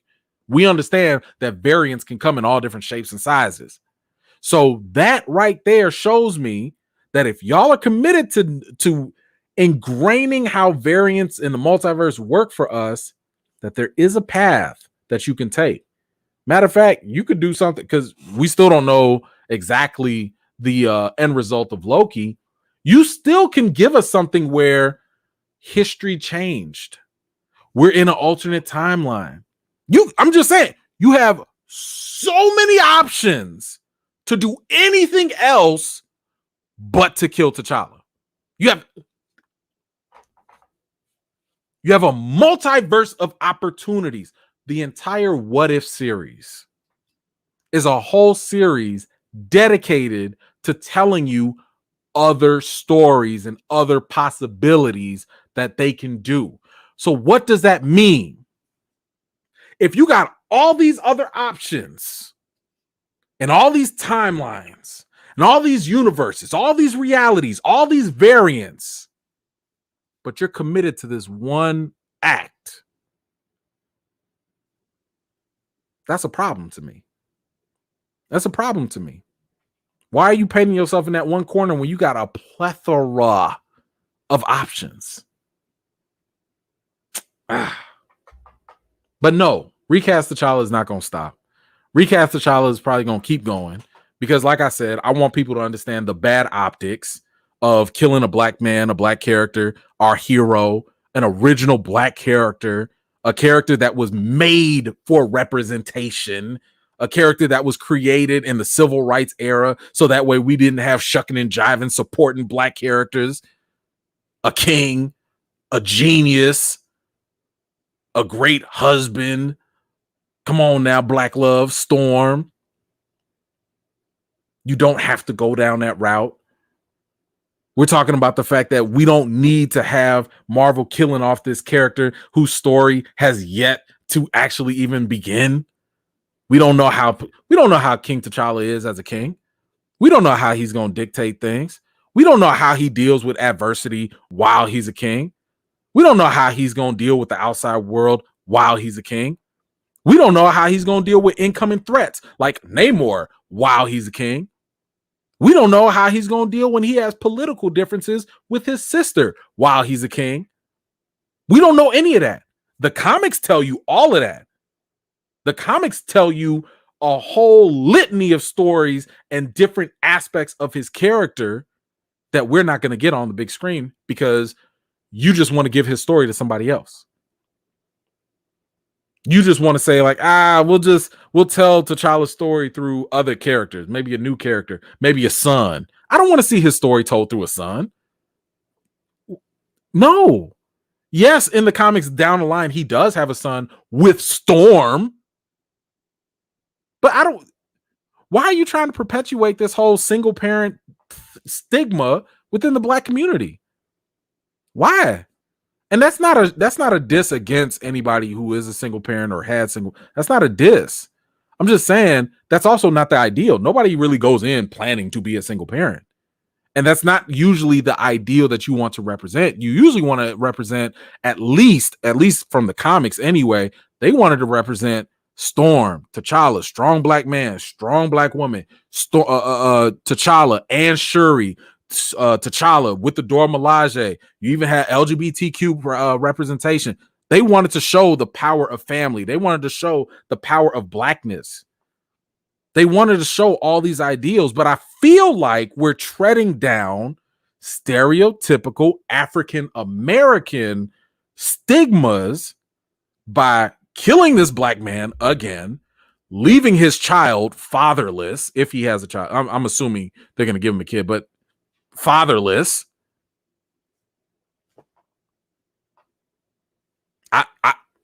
I've said it so many times. I don't understand why people are so comfortable with Black Death. I really don't. I don't care if he's saving the world. I don't care. It's a fictional story and you can make up whatever you want. Why does it have to be this one route? Recast T'Challa ain't stopping. It's not going to stop. I'm going to keep talking about it until people understand the problems. I'm going to let y'all know what y'all missing. I'm going to let y'all know why this is more problematic than you don't realize. I'm going to let y'all know why there are other ways to honor Chadwick Boseman. I'm going to remind y'all that Chadwick Boseman himself, what he thought about the role. I'm going to remind y'all that when you say, I can't see nobody else but Chadwick, how that was exactly the fear Chadwick Boseman said. He said, I am afraid of people putting us actors in one role like that. Let me get to these questions. King of Hearts, thank you so much. Predator versus Terminator versus Alien film. New Flash Gordon movie with a badass soundtrack. We'll watch King Conan, the Jetsons, Johnny Quest movies. Thank you so much, King of Hearts. I appreciate that comment and your support. Thank you, thank you, thank you. Let me make sure I didn't miss nobody here. Let's see. I apologize if I did miss somebody. I'll try and catch y'all on the backside if possible. Sierra, thank you so much. Right. If Fast and Furious can do it, it's okay for Marvel. It's okay, Marvel. And then if you say we are Hero on Netflix, they recast Shark Boy with no speaking line. Yeah, they did. My kids were watching that. Yes, they did. Thank you for that. Spider-Man all up in this. Thank you so much. Who ready for Spider-Man No Way Home? Definitely I am. Let me see. Hold on. I saw a question. Didn't they just announce about adding the Illuminati in Phase 5? I think that was a rumor, if I'm not mistaken. However, with the multiverse in play, you can do the Illuminati. I mean, I highly suspect they will do the Illuminati. Because you kind of need that. And guess who was on the Illuminati? T'Challa. man, y'all, some of y'all don't know what y'all missing. I'm just saying. My man Chief, knee-jerk reactions. We can honor the man and keep the story going. It's recast T'Challa. Don't kill T'Challa all day. Let's go. Thank you so much, brother. Appreciate you. Jay Hill, story-wise, I think they have to set up BP for a variant timeline first. Because don't forget, Wakanda itself just became public in the MCU. Plus, Shuri is an important figure now in the comics. Yes. Like I said, I feel like this is a very uneasy compromise, and I've said this a couple times already. The multiverse is definitely an option, right? It's definitely something that they can pursue. It's definitely something that they can do with the variants. They can do the timelines. They can change things up, all of that. It's still uncomfortable. It's still problematic that y'all have to actually go kill this character again. That's my problem. You killed him with Killmonger. Killed him. You snapped him away. Now you about to make this character die for whatever other reason. Why? Y'all like that don't bother y'all? That don't bother nobody? That bothers the mess out of me. I don't recall a character, a lead hero that's been killed so many times. Like just and here's the thing. And I'm gonna give you actually, you know what? I'm gonna put this out here. I'm gonna put this out here because this really bothers me. It really bothers me that potentially this new movie, potentially, I haven't seen it yet, obviously, but it bothers me that you about to have a whole movie, and I can't talk about this thing. I need y'all to tune in next week. Please tune in next week because I watched something from Marvel, but I'm not allowed to talk about it until after Sunday. I have a lot to talk about with that. But what bothers me, I'm gonna talk about it. Please come back next week. Please come back next week so I can tell y'all about something that's coming up very soon, but I can't talk about it because embargoes. What bothers me is the fact that we have to go through this all over again. Y'all have seen, at least some of y'all, when the news happened with Chadwick, that hit me. That I don't cry over celebrities like that. That hit me. That hit me. Got your boy watery eyed and everything. But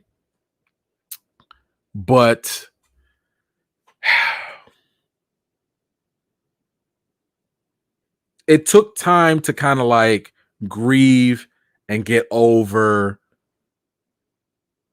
that process, right? I mean, that's what happens with grieving. You have to kind of heal from that with time.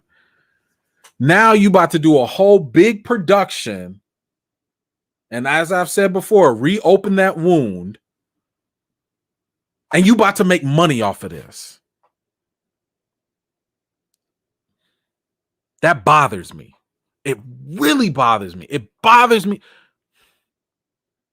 It bothers me because even when you do it with good intentions, which I strongly believe they're doing, I think Kevin Feige, Nate Moore, Ryan Coogler, I think they are the whole cast. I think they are doing this with all the love and care in the world. But it bothers me that y'all about to kill this black man again and make money off of it. And this is what I would challenge Marvel Studios to do. You want to honor Chadwick Boseman. You want to put us all, audience. I'm about to put this on y'all.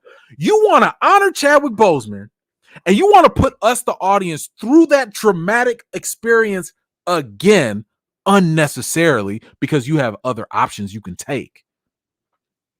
You about to make us go through, cry over this brother that we had a whole year to get over, and we about to go through this again. And you about to make money off of this. I need all the proceeds, all the revenue, all the profit to go to a cancer coalition, colon cancer coalition charity. I challenge Marvel to do something like that. Do that. If you are so dead set on trying to do this, to kill this man and to honor him, if you don't want the nasty, weird optics of killing this black man, this black character when you don't have to, donate those proceeds to the colon cancer charity of your choice. Every single penny. I don't care if this makes, if it costs you $500 million to make, pay the cast, pay the crew, pay whoever you got to pay. If it makes another $500 million, put that in the charity for the colon cancer in Chadwick's name at that. Do that. Do that. So that way you won't be profiting off of his death. I think that would speak volumes.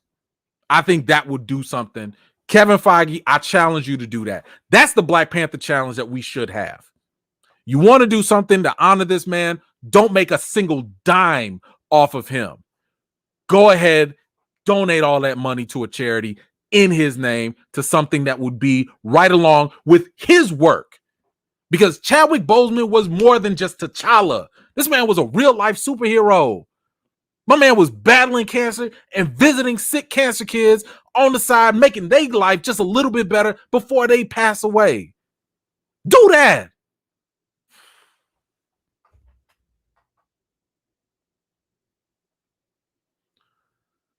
Thank you, Samuel. I didn't get your... Damn, sorry.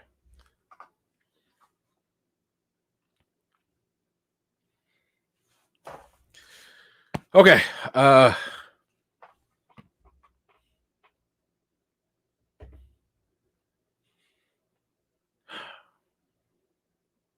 This bothers me.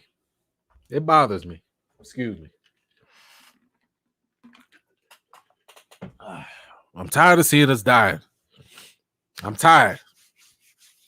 I'm tired of seeing us dying. I'm tired of seeing people making excuses for our death. I don't think people understand the mental toll it takes on us. I saw somebody arguing on Twitter that, oh, well, it's all about how they kill him. And I'm like, what? Why are you fantasizing about how they should kill this man? Why? This is a real person. This is a real person. Can we separate the real people from the fantasy for a second? I don't need to tie them together. Build a freaking statue in Disney World of Chadwick Boseman as T'Challa if you want to do that. You painted a huge mural. You did all these other things. That's fine. Why do we have to take the fantasy away and double down on this? Oh, God. Ugh. Don't like it. Don't like it. Don't like it. Don't like it. So, recast T'Challa is gonna keep going. Yeah. Hold on. I want to get this comment. Yeah, that's another messed up thing because it's a catch-22. It's a catch-22, and I talked about this the other week.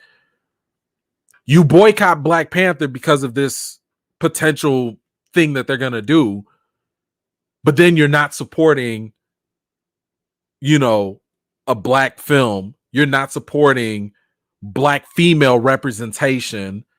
And I'm all about support. Come on now. Okay. Like, I'm all about that. I want to see Shuri do her thing. I want to see Okoye do her thing. I want to see my girl Ayer do her thing. But not at the cost of T'Challa. I can't get down with that. I don't like the compromised representation. I don't want to uplift black women if I can't also uplift, at the cost of killing off black men. I don't want to uplift black men at the cost of killing off black women. I don't want to compromise that. I don't. The comics don't. If you read the comic books from Black Panther, when I tell you it is unprecedented at how powerful the black representation is. It is so powerful. The world is not ready. If y'all thought Lovecraft Country was something like the Black Panther comics, They've been doing it for years. The second Stan Lee and Jack Kirby, passed it off to actual black writers to have the conversation, to shape the mythology, to shape the characters, to shape the stories, it was revolutionary at that point. It was revolutionary. Why do y'all think Chadwick Boseman signed on to this? No, I don't. Yeah, I mean, whether it's on screen, off screen, I don't like the idea, period, because like I said, they don't really have to do it. It's not necessary. You can literally come up with like so many different ways. The mere fact that there are other possibilities, that in itself is what is so problematic with this. But anyway, thank you so much. Let's see. T'Challa isn't Nicholas Colasano from Cheers. Yeah, I feel you. Thank you so much for that. I mean, the movie hasn't come out yet, so you don't know if they'd have variant Boseman T'Challa pass the torch to another variant T'Challa. It's possible. I mean, like I said, I'd rather have a T'Challa than no T'Challa, right? In an ideal world, don't kill off T'Challa. Celebrate the mess out of Chadwick Boseman. That's the ideal way to do it. That's ideal. In a compromised way, if y'all really insist on killing this version of T'Challa again, at least give us another one. At least give us another T'Challa. Don't give me no new character. I don't want to hear nothing about no Killmonger. I don't even care about no T'Challa Jr. Give me T'Challa. That's who I want.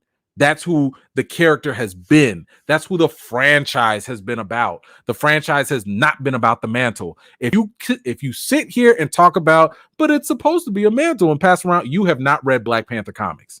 You just have not. Because yes, the mantle exists. It's secondary.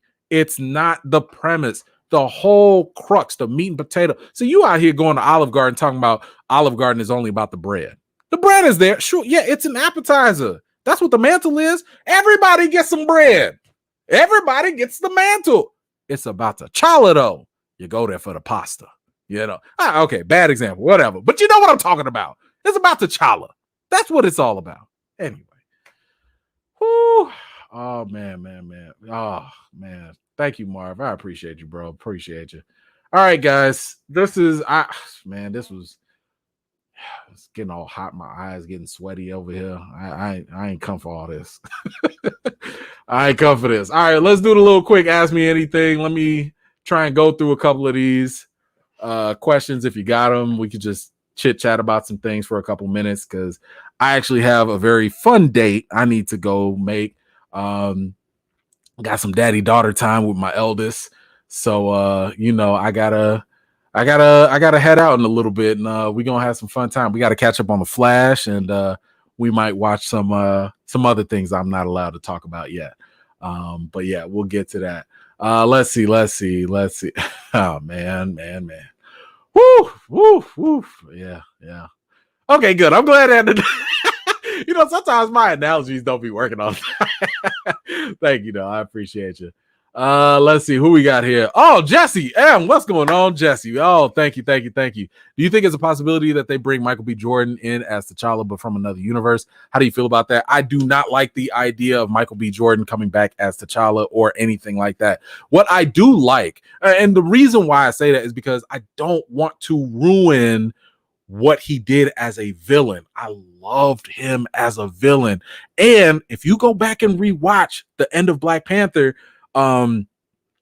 he had the opportunity to come back. He had the opportunity to be healed. And he said, no, don't do it. Y'all remember the classic line that he gave at the end, bury me in the sea and all that. I don't want to go back on that. It's more powerful that they honored his wishes and left him dead rather than bringing him back and recast just because fans want it. I get it. We're fans of Michael B. Jordan. I am too. But for the sake of the character of Killmonger, it's more powerful to let him cement himself as a villain. But I'm totally down if he comes back like in the spiritual realm. I'm down with that. So that'd be the most I'd want from him. if possible, but not as another T'Challa and all that. I think it just I don't know. I don't like that too much. I think it's let the villains actually be villains. Everybody doesn't need a redemption arc, but that's just me. Thank you, Jesse. Appreciate you. Ty, thank you so much. I appreciate you. Mambo Jazz, I'm on a plane and laughing about Olive Garden. Thanks, Mambo. I appreciate you. Yeah. Thank you. Let's see.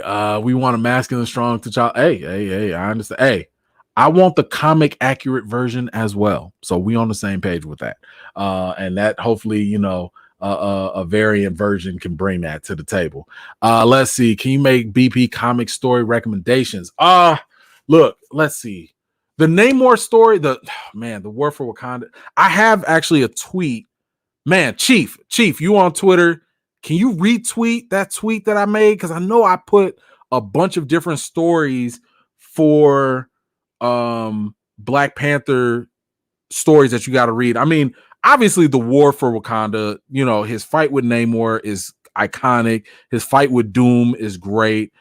His fight with the intergalactic one is also good. I mean, honestly, anything by Reginald Hudlin, read that. Like, and of course, anything with Christopher Priest. If Christopher Priest wrote it, read that. He brought in the Dora Milaje. I mean, man, Reginald Hudlin, Christopher Priest, when in doubt, read those and you will be off to the races with that. But I'm sorry, right now off the top of my head, I don't have like specific ones, but those would be like the main ones that at least storylines or franchises that you want to keep up on. Let's see. They could have had T'Challa leave and something happened due to the Kang, which caused them to look different. Yeah, totally. See, that's what I'm saying. Anything. Let's see. Michaela Cole, do you have any thoughts? Yes. We talked about that actually last week, so you could definitely check out my last live. I think look in the chapters. It's in the last BP one, but I think I had her as either Madam Slay. She could definitely be Madam Slay. Some people were thinking Storm. I don't think they'd be that reckless. I mean, you give us Storm now, that's a slap in the face. But then again, she could also just be a Dora Milaje too. Like, we don't know. But that's where I was going. But variant of T'Challa, no. I don't know. I will walk out and leave. No. I'll be watching that and I'll be like, nah, we good on this. Can't do it. Let's see. What else we got? Since DC's biggest hits are Joker and Suicide Squad, should DC focus on mainly villains? No, you know what? I think here's the thing. It's not just about the villains. I think it's about how you tell the stories. So I think the stories are what are the most compelling, not necessarily, and the stories make the characters, right? Because you can have a great character and a terrible story and the movie just sucks. So you have to have a great story. So I'll give you an example.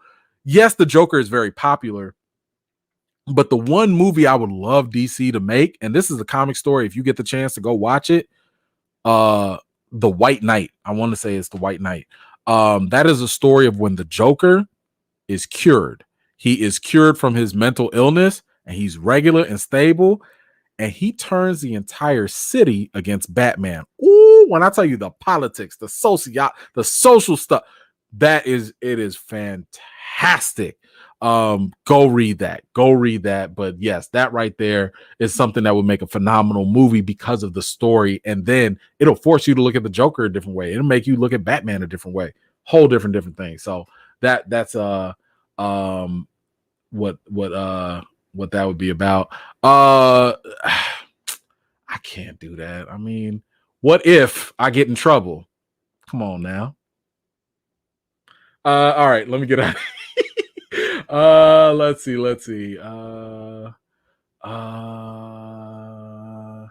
Hey man, thank you for the question. I appreciate you. Let's see. Just wanted to say I'm completely with you on recast. Oh, thank you. I appreciate you, Michael.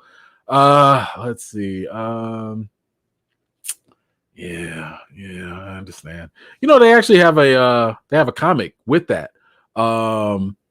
Yes, they have a comic with his prequel story. So, but the thing is, I don't think people realize, again, we like Michael B. Jordan. We love him, right? He's a great actor, like him. Killmonger is not that deep.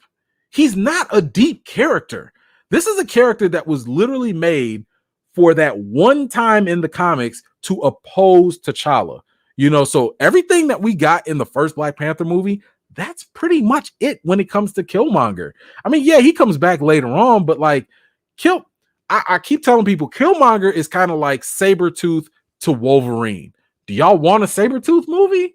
Like, Sabretooth is only interesting when he's fighting Wolverine because he was made to be like an antagonist to Wolverine, but he ain't that deep, you know. But that's just, I understand some people don't know that, but I'm just trying to let y'all know Killmonger, like, y'all gonna have to, Marvel's gonna have to come up with some whole new stuff to make him even more interesting to fit the popularity of Michael B. Jordan, because the character, it's just not there. I don't know.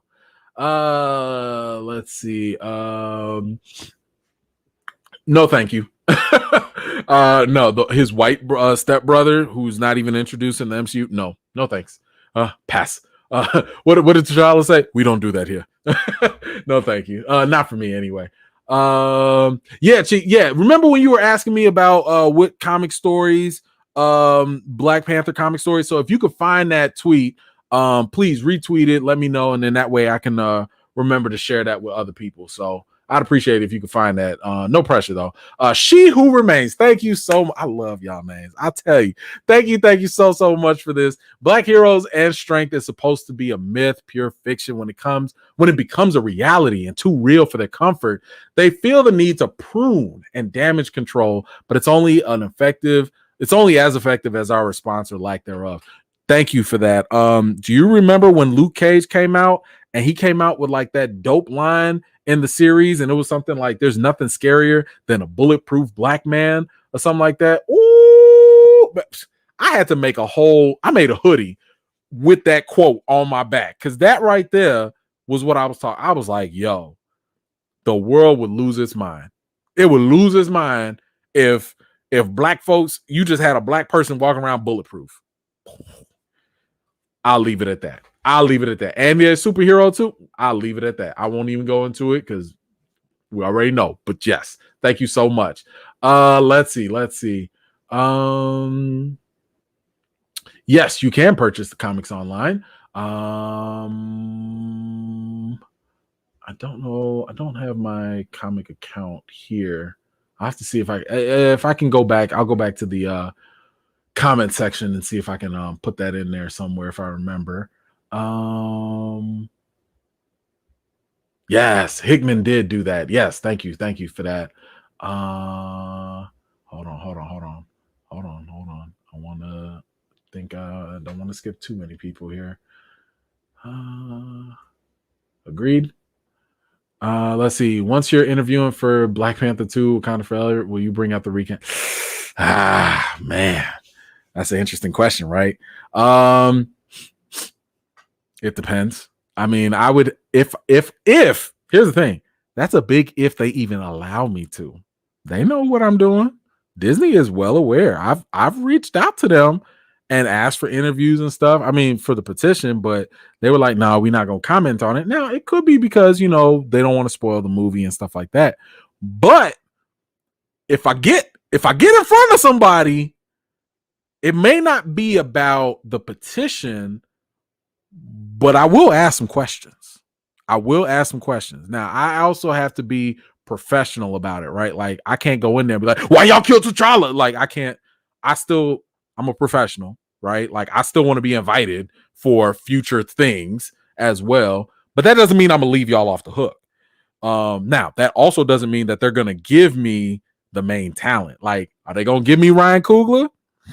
I don't know. Maybe they might give me like one of the Dora Milaje people and be like, all right, yeah, go talk to them. I don't know. So, but that's an interesting question. If I get the opportunity, we'll talk. I'll put it that way. The same way we talked about Loki, we'll talk. So I'll see what y'all want and we can go from there. But I'll definitely keep it professional, over everything else. Let's see. A Disney Plus show. That's what it is. That's what it is. Thank you so much, Stephanie. Yes, if y'all don't mind, hit that like. Appreciate y'all. I I did have something else. He was not very popular, but I like to see a movie about Icon. Oh, Icon be dope. Yes, indeed. Thank you, Buzz. I appreciate that. Icon would be dope, man. For real. Let's see. Hold on.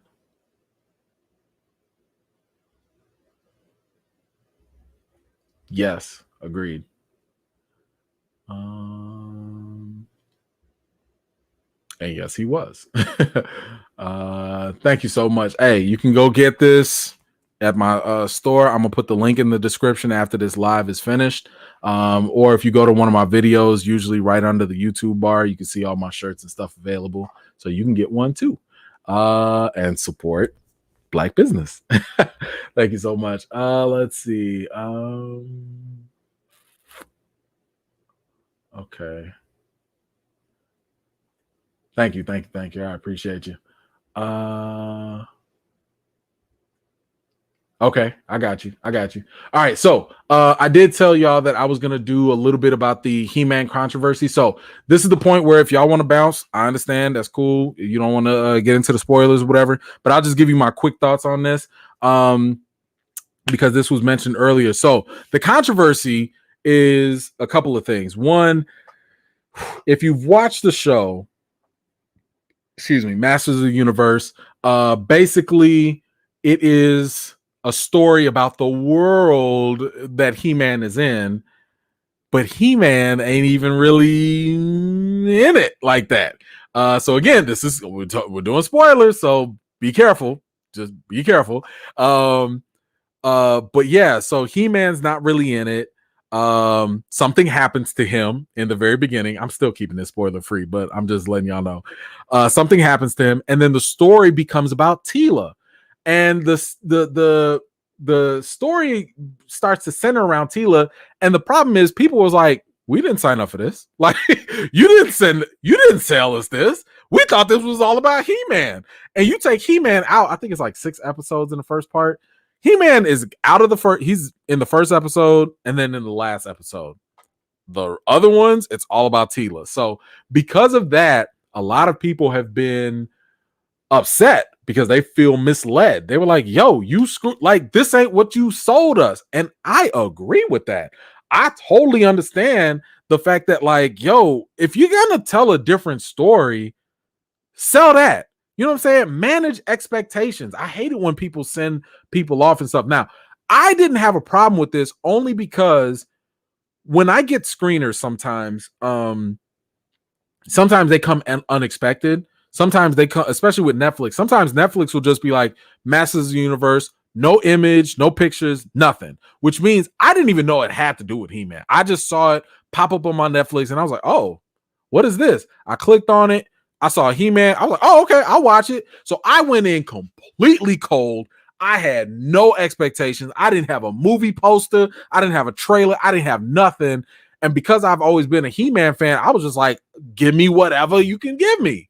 However, when you start looking at the trailer, when you start looking at the posters, when you look at the advertisement, it comes off like this is all about He-Man. So I completely understand why people are pissed off, people are mad, and they was not feeling it. Now, Kevin Smith, you know, the comic book guy, he's the one that basically was behind all this. He's come out and he's, you know, basically told people like, hey, grow up. Hey, stop all that. Whatever. You know, this is a story. And then he was saying, I want to say like the second half is probably going to focus more on He-Man again. But I'm like, you can't get mad at people for being upset for something that was sold to them and misrepresented. If you wanted to tell a Teela story, just do that. Just show a story with Teela.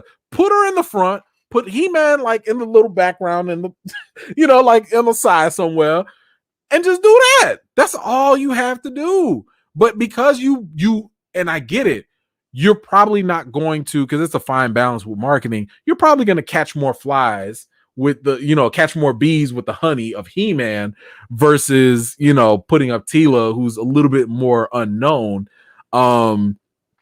But I mean, that's kind of what you're gonna get. That's kind of what happens. But either way, I'm curious if y'all have seen it. Let me know what y'all thought about He-Man or the Masters of the Universe. Like I said, I enjoyed it, but then again, I had super low expectations. I did not anticipate any of this stuff. I was not sent off by all the marketing that a lot of people were after the fact. And I am actually looking forward to the next season. The only criticism I really had with the whole series was like, if you made this for adults, just go ahead and be more graphic. Like, we can take it. We've seen Castlevania. We know how it looks. We understand. Like, go for it. You out here beheading people. You're stabbing people and beheading people. Just show it. Like, what you hiding? What are you doing? Anyway, let me grab this from my man TG, or AKA he who runs phase. Thank you, brother. Just give me one movie with Static, Hardwire. Oh, come on. Icon, Rocket, Blood Syndicate. Come on, man. All of them. Just one movie showcasing the world and the universe. Please. Bro, come on, man. We on the same page. Come on, man. You already know it. We on that. Okay, so I will leave that at that. Yeah, that's it. That's all I got for today. Like I told you, I got a hot date with the eldest. We got to do daddy-daughter movie night. And it's getting closer to bedtime anyway, so I gotta hop out of here. But thank y'all so much. I appreciate y'all for real. I can't express enough how much y'all support really means. It like, this is the highlight of my week. Every week I'll be like, can't wait. TGIF, like I'll be sitting here like, man, I cannot wait to get in here to talk to everybody, chit chat with y'all, see what y'all feeling, how y'all doing, all of that. But like I said, please keep in mind, tune in next week. I need to talk to y'all so bad about stuff next week. I'm not trying to clickbait y'all. I just really want y'all. I just really want y'all to be here to talk to y'all. So keep it going. Recast T'Challa. Don't kill T'Challa. We're going to keep that going. I need to step it up because I need to write some articles or something, because the word needs to continue to get pushed out there. But anyway, I hope y'all had a good time. I always have a good time with y'all. Yeah, until next time, y'all be safe out there. Y'all be good. Thank you all so much for tuning in, liking, sharing, all of that. Be on the lookout. I am going to be dropping more contests. Again, just trying to give back to y'all because I got to show my appreciation in some other way. But in the meantime, I'll see y'all later. Peace.